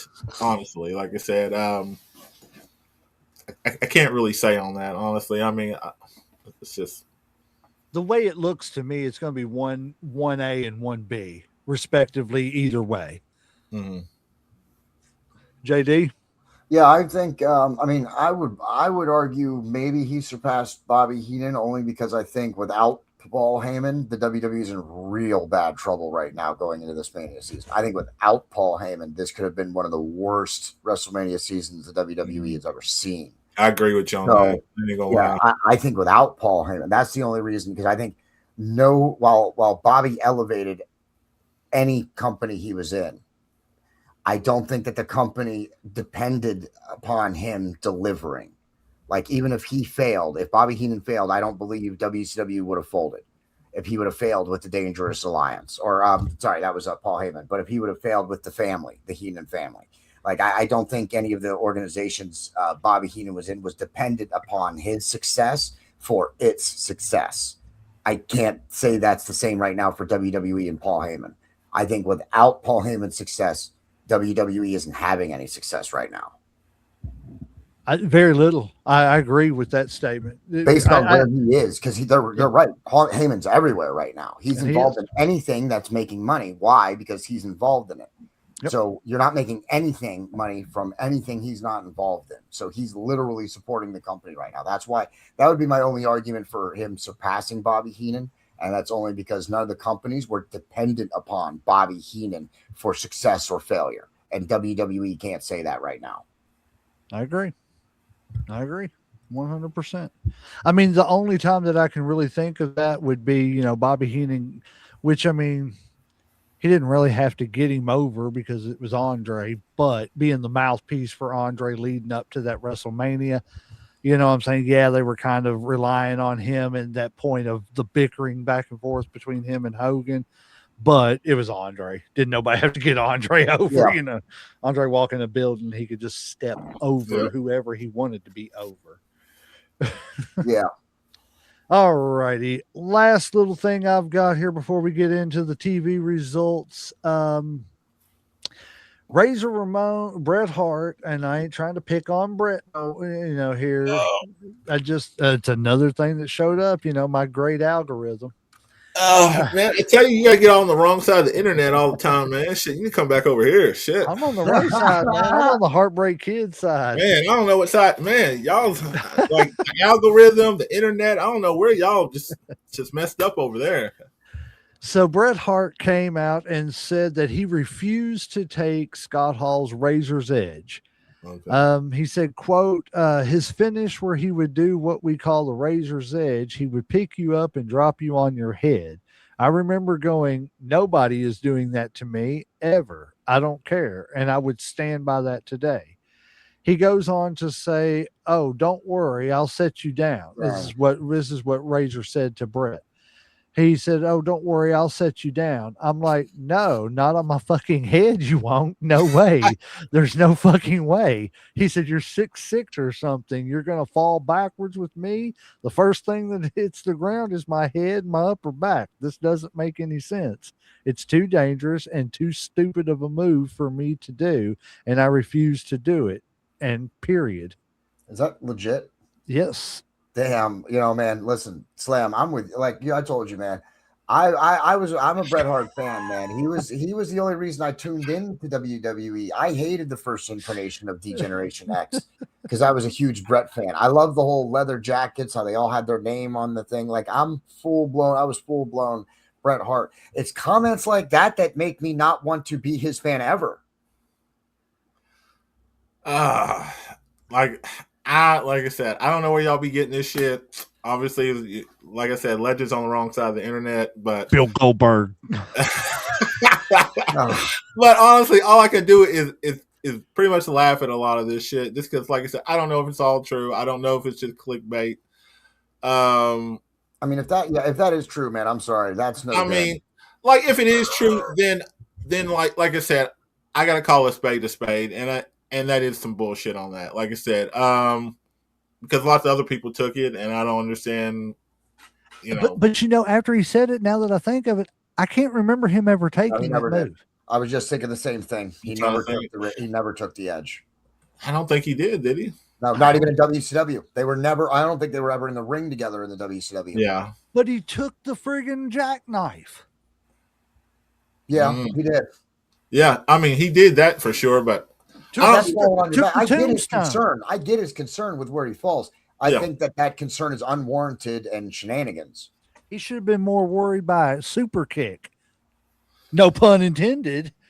I don't know about super kick. We know that Shawn Michaels is more of a professional than Bill Goldberg and is not trying to kick your head into submission. But, I would have been more How would you concerned with not that. see that also? Why would you're refusing to take the razor's edge, but you're willing to get in the ring with Bill Goldberg? What is, was he get kicked in the head before that? To me, I don't understand.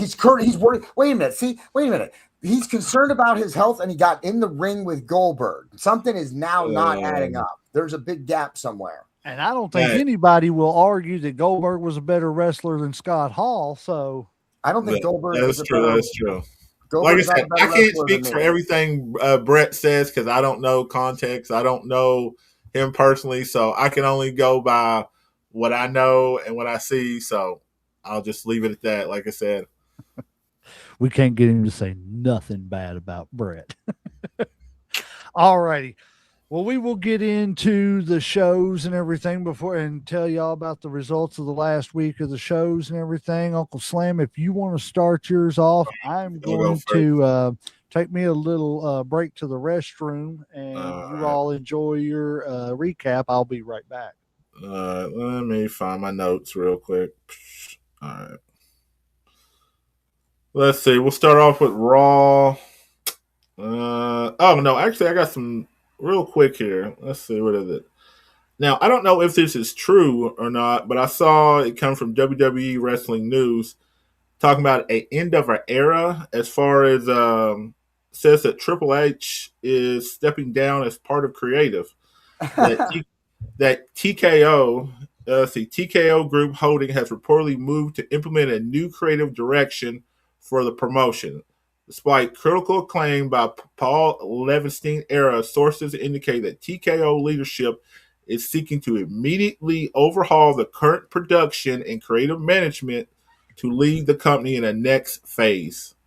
They were talking about last night in like Madison Square Garden is going to be his last, like he's still going to be part of the company. He's just not going to have that title anymore. I think that might have been an April Fool's joke. I don't know. I don't want to be the guy that's like, dude, I think you got trolled on that one. But you don't think that they would get rid of his ass? I think that if we just spent like a whole half an hour talking about how much we're kind of sick of Triple H's. I think if they get rid of Triple H, then what we talked about is in full swing, and we're not going to wait years for it. We're going to see it over the summer months. I think you get rid of Triple H right now, every fan turns the channel off. You think so? Why would you keep it on? It's not everybody who's smart knows. Listen, why was the company working after Vince stepped away and Triple H was running it? But it's not working now that Triple H is in charge, but TKO is running it. Well, see, I always thought just like most things, when corporations take over family-run companies, they can't fuck shit up. Yeah, they tied his hands, but it's not his fault that the company's family. Oh, I agree with you on that stuff because he has somebody he has to report to. It's not like he has final say. But the fan, he has bosses now. Like before, he was the boss, or Vince, his father-in-law, was the boss and had final say. But I think I always feel like corporations always fuck shit up. Like you're absolutely right. Don't ever take a company public. Spreadsheets and my shareholders than it is what the fans want and shit. Vince cost himself his own company the day he took the WWE public. I agree with you, but I think if they get rid of Triple H, I think if it's not a April Fool's joke and he actually is leaving, I think the WWE is in real big trouble. I think you don't think they would just plug and play like a Shawn Michaels or somebody like that to fill in creative or whatever? I think that I'm going to invest in some puts on the stock market for WWE stock price if that's the case. And for those who don't speak financial terminology, that means I think their stock is about to crater. Yeah, the put options, like the government put on all the stuff, all the airlines the day of 9/11. I'll tell you what. But anyways, that's another subject. Oh, sorry, wrong show. If they actually if the Triple H is actually stepping down, I'm going to go buy some puts in the stock market, and I'm going to make myself a couple grand. So we'll go out and. Hey, if you're paying, I'm down, brother. Right. Yeah, because we'll make some money off of WWE's failure. Hey, that's the best time to get it when it goes low. Buy low and sell high. But no, I think that's a legitimate thing, Slam. I think they're in real big trouble. Okay. Let's see. Okay. And I got one more. Hold on. One more story I think is kind of interesting that I saw. I already told the legend about it and shit. Hold on. Where is it at here? Okay. A teacher, 41-year-old teacher in Oh my Brooklyn, God. was arrested after stealing $3 million in tuition between 2002 and 2025. Now, she spent $360,000 of this on wrestling tickets and VIP experiences. So she had to be getting the front row at WrestleManias, Raw, meet and greets, autographs, all that shit to spend that $360,000 in wrestling. Their ticket prices are going up. Real fans are having to do what they got to do to damn. go see some wrestling, man. I'm telling God you, damn, 360,000. Shit. These are damn ticket prices, man. Shit. Obviously, she got busted and she's going to jail and shit. But damn, I was like, my God, that's a lot of fucking money on wrestling. I like wrestling. I ain't that big a wrestling fan. That's what I'm screaming. I'm not. No, God. no, I'm disappearing with that money, and Shit. I'm just leaving. She had it was 3 kids and her. So I mean 4 people, and they said she would go like every every other weekend or some shit, going to Raw, flying Well, places. the cool thing about it is you can just go to another country and order Netflix and watch all the WWE you want to. You ain't even got to buy a VPN. You can just go to the country, watch everything, wait till they She probably come did to with that that much country. money. I'm just people are stupid, man. People All are right. absolutely stupid. All right, now okay, let me get to Raw. First, we got Raw. We had Cody Rhodes come out. Then Stephanie McMahon came out. A little banter back and forth. She pretty much told him that if he wanted to beat Randy Orton, he couldn't do it being the nice guy. That he was going to have to basically change who he was. And then she said, well, she said something smart to him. He said something smart back. She gave him a nice little slap. And then he said, thank you, and walked out the ring. A little weird there. Yeah, I know that felt a little off. Like it's almost that's why I question. Like I almost have a feeling like something like a like JD said, a unification of legacy or something may end up happening. Like, what if Randy Orton is only doing this to pass the torch to Cody and be like, I'm setting you up, making it look like, we're gonna, fight each other, blah, blah, blah. By the end of the match, Legacy's back together, but it's Cody leading it now. Could be. I mean, I'm just spitballing stuff off the top of my head, but yeah, something's just not. Well, and it's like stuff's just not playing out, making any sense the way it's playing out. How many? Just out of curiosity, how many segments were there before the first match? Oh, actually, just one. Just one. Wow. It was Cody came out with Stephanie, and then they went straight to the tag team champion match between the Usos and the Vision. But yeah, there were only like 5 matches. I think 5, and the rest were promos pretty much. I don't even see. I hear that from everybody. I'm like, why are you even tuning in? I just flipped through the talking shit and just watched the matches pretty much. Yep, I do the same thing. See, yeah, you want to watch the matches exactly. Well, but we're old school wrestling fans, I don't mind a little talk.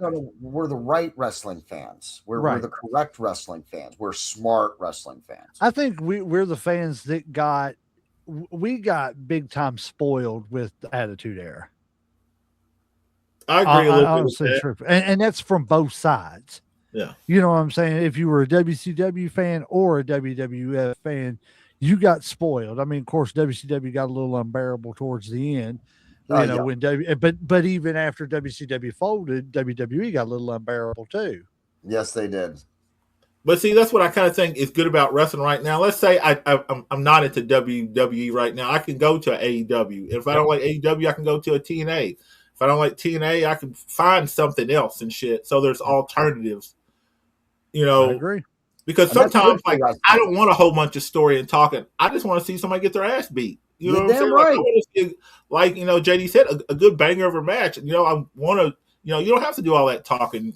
Just go out there and fucking do your thing. Yeah. I remember watching WCW for the cruiserweights and flipping over to the WWE for the storylines. For what was going to happen as far as like, is Stone Cold going to come out and, Even do the little Stone bang Cold? gun, Stone Cold was the only one that I actually cared about, like where he came out, because it wasn't just, he didn't just come out and cut a promo. He come out and he stunned somebody, like Slam said. He came out and he whooped someone's ass. So at least Stone Cold had that. But man, I can't lie. Even though I was a Bret and I hated Shawn Michaels, they would constantly talk. Bret would be at the top of the ramp with a microphone, and Shawn would be in the ring, and I'd be like, would you just shut up and just punch each other in the face, please? But come on, man. How great was the Road Dogg walking up behind Triple H going, I smell it, baby. I smell it. When he was doing the croc. Dude, listen. That was great. That was one of the best things. Listen, the DX parable and the NWO parable, even though nobody in WCW really liked it, and I can understand why, because nobody told them they were going to do it. But the Horseman parable from the NWO and the Nation parable from DX, dude, that is some gold. Oh, yes, yes. I can watch that shit again and laugh. Yes. And like I had forgotten, I was watching it the other day and I had forgotten all about, like I remembered Triple H and what he was saying. I remembered the white dude that did all the voices that was doing Owen Hart yelling, I am not a nugget. Woo! Yeah. Yeah. Mark Henry? Yeah. Mizark Henry. Mizark Henry and everything. And that's the only time I've ever seen anybody do blackface and nobody got offended. And I'm still trying to figure that one out. Well, Robert Downey Jr. Robert Downey Jr. Don't forget that one. But man, I was sitting there watching it, and where friggin' Road Dogg was doing D'Lo Brown, he had that umpire vest on. That's one promo though. That's what I'm saying. He come walking up behind there, and he's like, Triple H said, "If you smell what I'm cooking," and he started doing his finger. Next thing you know, he come up behind him going, "I smell what you're cooking, baby. I smell what you're cooking." And he turned around and started doing all that. I was dying, dude. It was great. Yeah, it was a great one. I love that one. Oh. I like Triple H. Triple H was hilarious the way he presented The Rock. Yep. Oh yeah. The Croc. Sorry, I didn't mean to interrupt you, but that was great. Great promo. All right. Yeah, we got new tag team champs. We got the Vision defeated the Usos with a little help from iSpeed. Yeah, pretty sure it's iSpeed. Then we have, of course, the Liv Morgan and Stephanie Vergara promo. Still going on. Yeah, I saw the comeback of Roxanne Perez. Yep. So she's back. Then we had women's tag team championship between Lash Legend and Nia Jax versus Lyra Valkyria and Bayley, which Jax and Legends won. No surprise. There is no reason why them two women should ever drop those titles. That's like Andre the Giant and friggin' Big John Studd being the tag team champions and somebody actually thinking they're going to do something against them. Well, they've been pretty much ragdolling everybody that they've been facing. So I feel like they're getting ready to lose them eventually. It's probably going to be WrestleMania because they've been a little too dominant. And that's the thing that why? Let's give them a 2-year run. They give everybody else.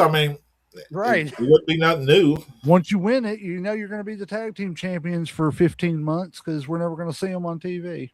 Yeah, they'll defend it twice in 15 months. So, WrestleMania and Survivor Series.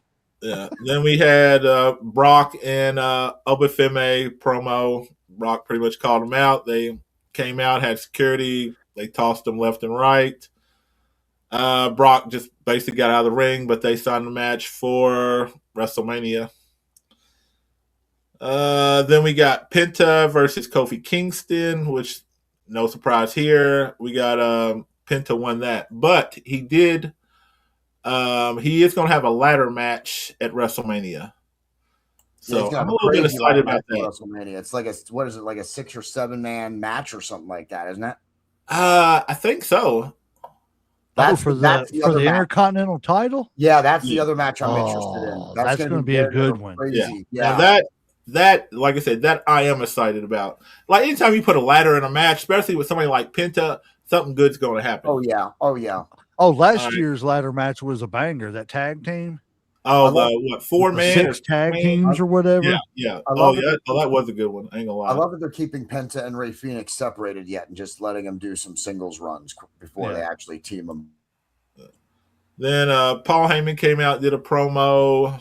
Of course, Seth freaking Rollins came out, hit him with a chair. Then Gunther made his return, choked him out, looked at the WrestleMania sign. So I'm assuming they got a match for WrestleMania. Then we had Io Sky versus Raquel Rodriguez. And Raquel won with a little help from outside interference. And to sum it all up at the end, we had CM Punk and Roman Reigns basically beat the shit out of each other, and then Punk put Roman through the announce table. Let's see. In NXT, we have Dark State versus Mike Santana and OTM in a 6-man match with Nina Price and Santana winning.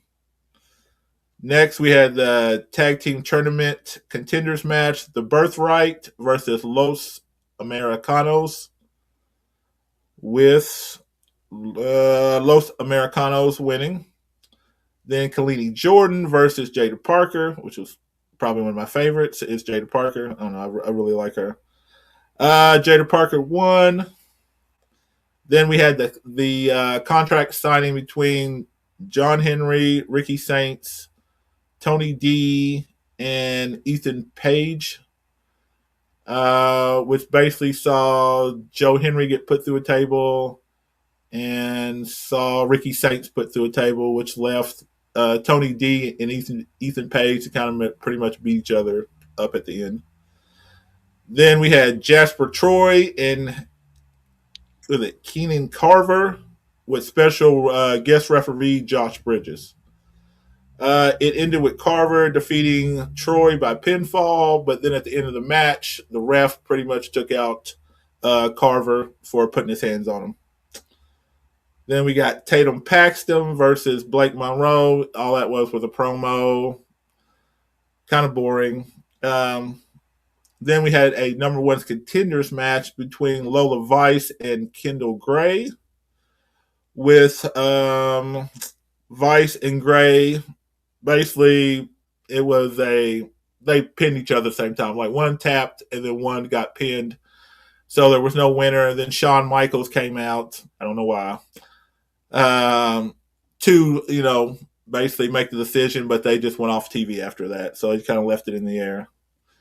SmackDown, and this is last week, so it's March 27th SmackDown. We had Sami Zayn defeat Carmelo Hayes for the United States Championship. We had him up for a heel turn. Yeah. Oh, yeah. That's pretty obvious. Then we had the Bella Twins defeat Charlotte and Alexis Bliss with a little assistance from Nina Jax and Last Legends. We had Julia defeat Tiffany Stratus. And we had Jelly Roll defeat Kit Wilson, which I don't give a fuck about that shit. I don't know why they're putting that shit out there. I do not give a fuck at all about this match. Could care less. I don't need You heard about CM Punk and Roman Reigns, I hope? Huh? CM Punk and Roman Reigns? That's the match you don't care about? No. I was talking about Jelly Roll and Kit Wilson. Okay. No, I mean, I figured you weren't talking about that, but I had to make a joke about how. Oh, okay. Yeah. I get what you're saying. Let's see. Rhea Ripley defeated B-Fab via DQ. And let's see. Cody came out. Him and Randy started basically beating the shit out of each other. Jacob Fatu and Drew McIntyre are going to have a unsanctioned match at WrestleMania. Basically means the ref's just there to count 1, 2, 3. Anything goes. Let's see. Let's see. Jay Cargill basically beat the shit out of Rhea Ripley with help from B-Fab and Micha. I always fuck up this name. Mishan. Mishin? Yeah. I know I'm butchering this name for some reason. I can't say her name either, so don't feel bad. And then let's see. I think that's pretty much it. Yeah. Nothing noteworthy. Everybody's just pretty much prepping for the road to WrestleMania. Just trying to get matches. So, and at the end, let me see. I think you could have. Of course, Randy. Man, I forgot. Randy Orton had a match with Matt Cardona or whatever. Which, big surprise. Randy beat the shit out of him. Ooh, who didn't see that coming? Right.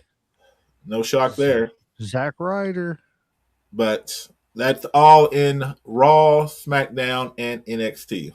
Legend. Alrighty. For AEW, the results for AEW Dynamite for April 1st, 2026. And JD, AEW is doing it too. We only had 3 matches. Let's see. Will Ospreay defeated Pac. Kenny Omega, Jack Perry, and Brody King defeated the Don Callis family of Ricochet, Toa Liona, I guess. I'm not sure how to say that. They're a tag team who clearly from the indie circuit who are clearly trying to model themselves after some of the Toa Liona is an individual person. Yeah, but then there's another one. Bishop Khan. Oh, Bishop Khan, that's who it is. Yeah. All right, and then there was Mina Shirakawa and the Brawling Birds defeated the Triangle of Madness. Major moments from this show, because that was all the matches. Damn. 3 matches. How long is their show? Is it what, hour, 90 minutes? What? Which one are you talking about? Dynamite or Rampage? Dynamite's like 2 hours, isn't it? Yeah. That's surprising. I didn't catch that episode yet. I'm a little behind on AEW. But so the major that would be surprising. I'm gonna go back and I'm gonna look at that episode and see what the hell is going on in that episode. Major moments from that show. Well, the wait is over and he is not coming back to the WWE. Chris Jericho returned. Oh yeah, I saw that. To a huge reaction. MJF and Kenny Omega contract signed for the Dynasty build, which I hope MJF is blasts Jericho. him. And then MJF also defeated Speedball Mike Bailey. And I guess that was, so there was 4 matches. I take that back. AEW Collision for April 2nd, 2026. Willow Nightingale defeated Hikaru Shida, the TBS Hikaru title. Shida. Yeah. I'm here to help you with AEW names, buddy. You just call me in anytime. You just say, hey, what's this Japanese name from AEW? Gesundheit. Yes, God bless me. That was for the TBS title, and Willow Nightingale retained it. FTR defeated Enhancement Tag Team, and it was a tag match. It doesn't even mention who they are. It's just an Enhancement Tag Team. I wonder who you're. Man, you got to get a better review site, bro. Jobbers is who it was. Other highlights from the match was 8-man tornado tag chaos match featuring Orange Cassidy and others. John Moxley versus Anthony Bowens for a title eliminator. Will Ospreay, John Moxley storyline continued towards Dynasty. Then we went with TNA Impact results from April 2nd, 2026. Key matches were Ariana Grace, the champion, defeated Zia Brookside. I guess that's how you say her name. Knockout world champion, world title. That was, like I said, that was defended against. It was defended successfully. AJ Francis defeated the Hometown Man. Major segments and matches: the 8-man tag team match between Eddie Edwards, Cedric Alexander, Mustafa Ali, and Special Agent Zero defeated Mike Santana, Trey Miguel, Leon Slater, and Moose. Big storylines were Mike Santana versus Eddie Edwards teased for Rebellion. Knockouts division heats up with Li Ying Lee. I always have messed her. Li Ying Lee. Next in line, Hardy Boys continue their feud with the Righteous. The Righteous is in TNA. That's good to know. I was wondering where they went. Yep. I'm a big fan of the Righteous. You guys know who they are? I'm not at all. You guys should check them out. I think they have something. I don't know, like, you know how when you see a certain wrestler and you're just like, he has something. Mm-hmm. I don't know what it is, and he doesn't know what it is. Like, he hasn't found that yet. But the one guy, the shorter guy of the tag team, he has something. I don't know what it is yet, but he's got something. Just he just the way he buys into his character, he's going to be a star eventually. He just needs some time. I'm a huge fan of the Righteous, especially with it being TNA. I can watch them on Spectrum app now. Yeah, they were one of my favorite teams in AEW. They were only there for a short time and they didn't get done anything with, but they have value. They are a good team, and the one guy, he's got a future somewhere. He's excellent. He's got something. What channel does TNA come on? A&E or AMC. Yeah, AMC. Yeah, I don't have AMC. If you ain't got Spectrum app or nothing, do you? No, I just got internet, like I said. Okay. Same as most people, like we said earlier. Alrighty, guys. There was no major show for NWA this week. So the last thing I want to touch on, because we're coming up to it, is the card for WrestleMania. We are eventually going to do the Four Horsemen group is going to be doing an AEW. Lord God, spit it out. Do you need me to help you, man? I mean, we've had about 2 hours. The Four Horsemen are going to be doing a joint effort show for watch along for WrestleMania Night 1 and Night 2. So we're going to do a prediction show a little bit, before each show. So we're not going to get into that tonight. But I just want to go over the card to see if there's anything you all would like change or anything. Oh, you don't want to ask me that question, dude. I'm so serious. You really don't want to ask me that question. So for night 1, the Undisputed Championship is going to be on the line. Of course, Cody Rhodes versus Randy Orton. We've kind of talked about that one already extensively. The other expected matches are, of course, Stephanie Valkyrie versus Liv Morgan for the Women's World Championship.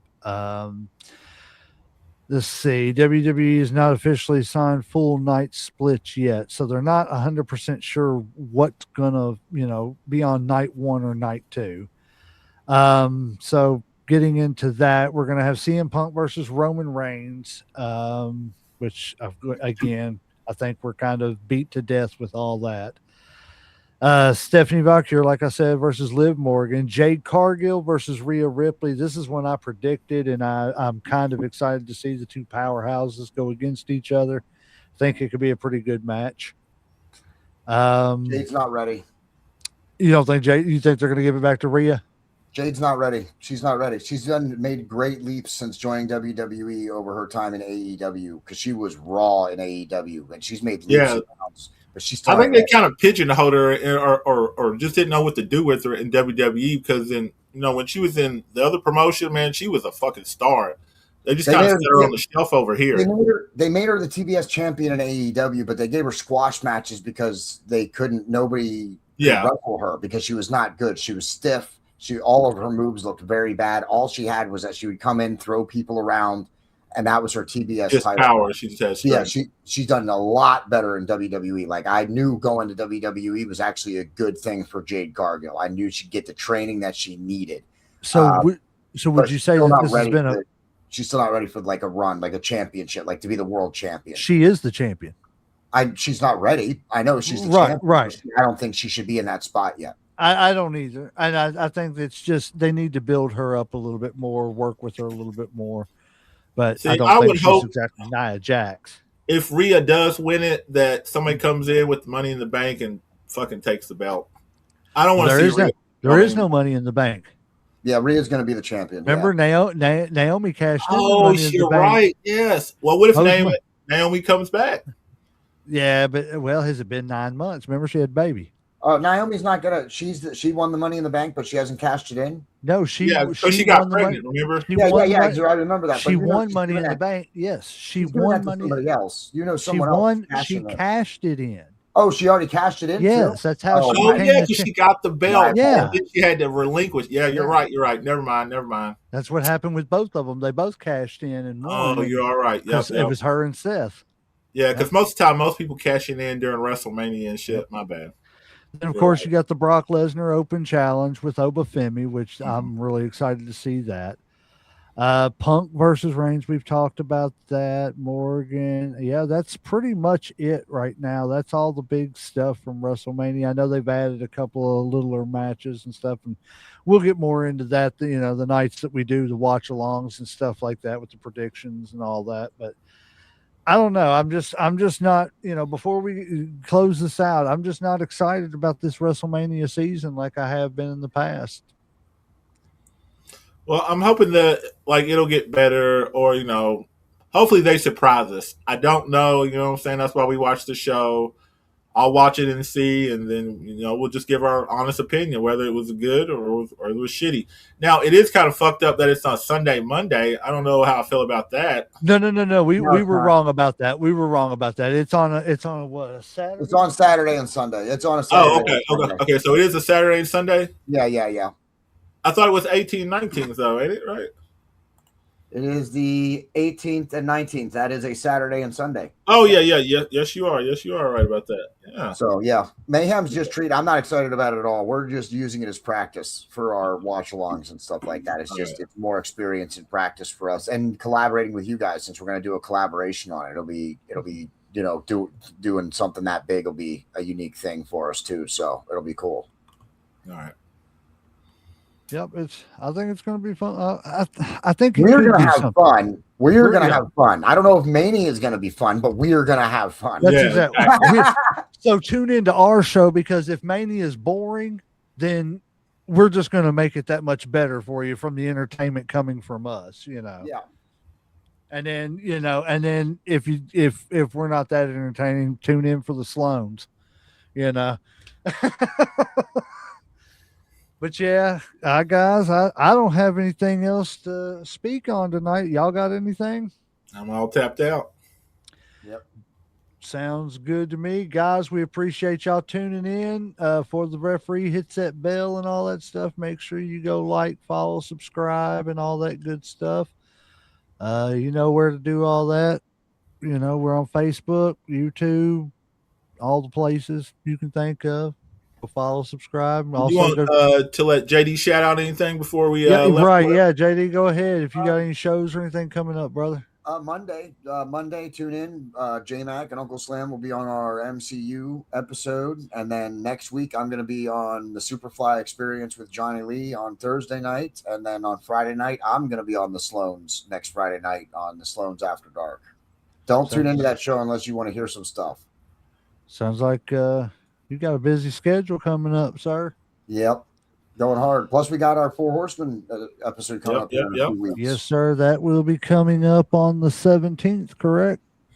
You're in charge of that one. On the 17th? No, we're not doing it. Oh, yeah, it is. Yes. Right before Mania, right? Yes. So, the day before Mania, we're going to be doing that. We're not doing enough. We felt Mania wasn't enough. A prediction show for each night and a watch along for each night, and then a recap show at the end of the weekend. That's not enough. So we felt we wanted to do the first Horseman show on the same weekend. We know all the fans want to see our handsome faces and the ladies of the Sloan's podcast. So we know what we're doing. We're giving the fans what they want. We always give the fans what they want. That's why we're here. That's right. All right, guys. Well, that's all I've got. I believe the referees hit that 3 count, and we are going to ring that damn bell.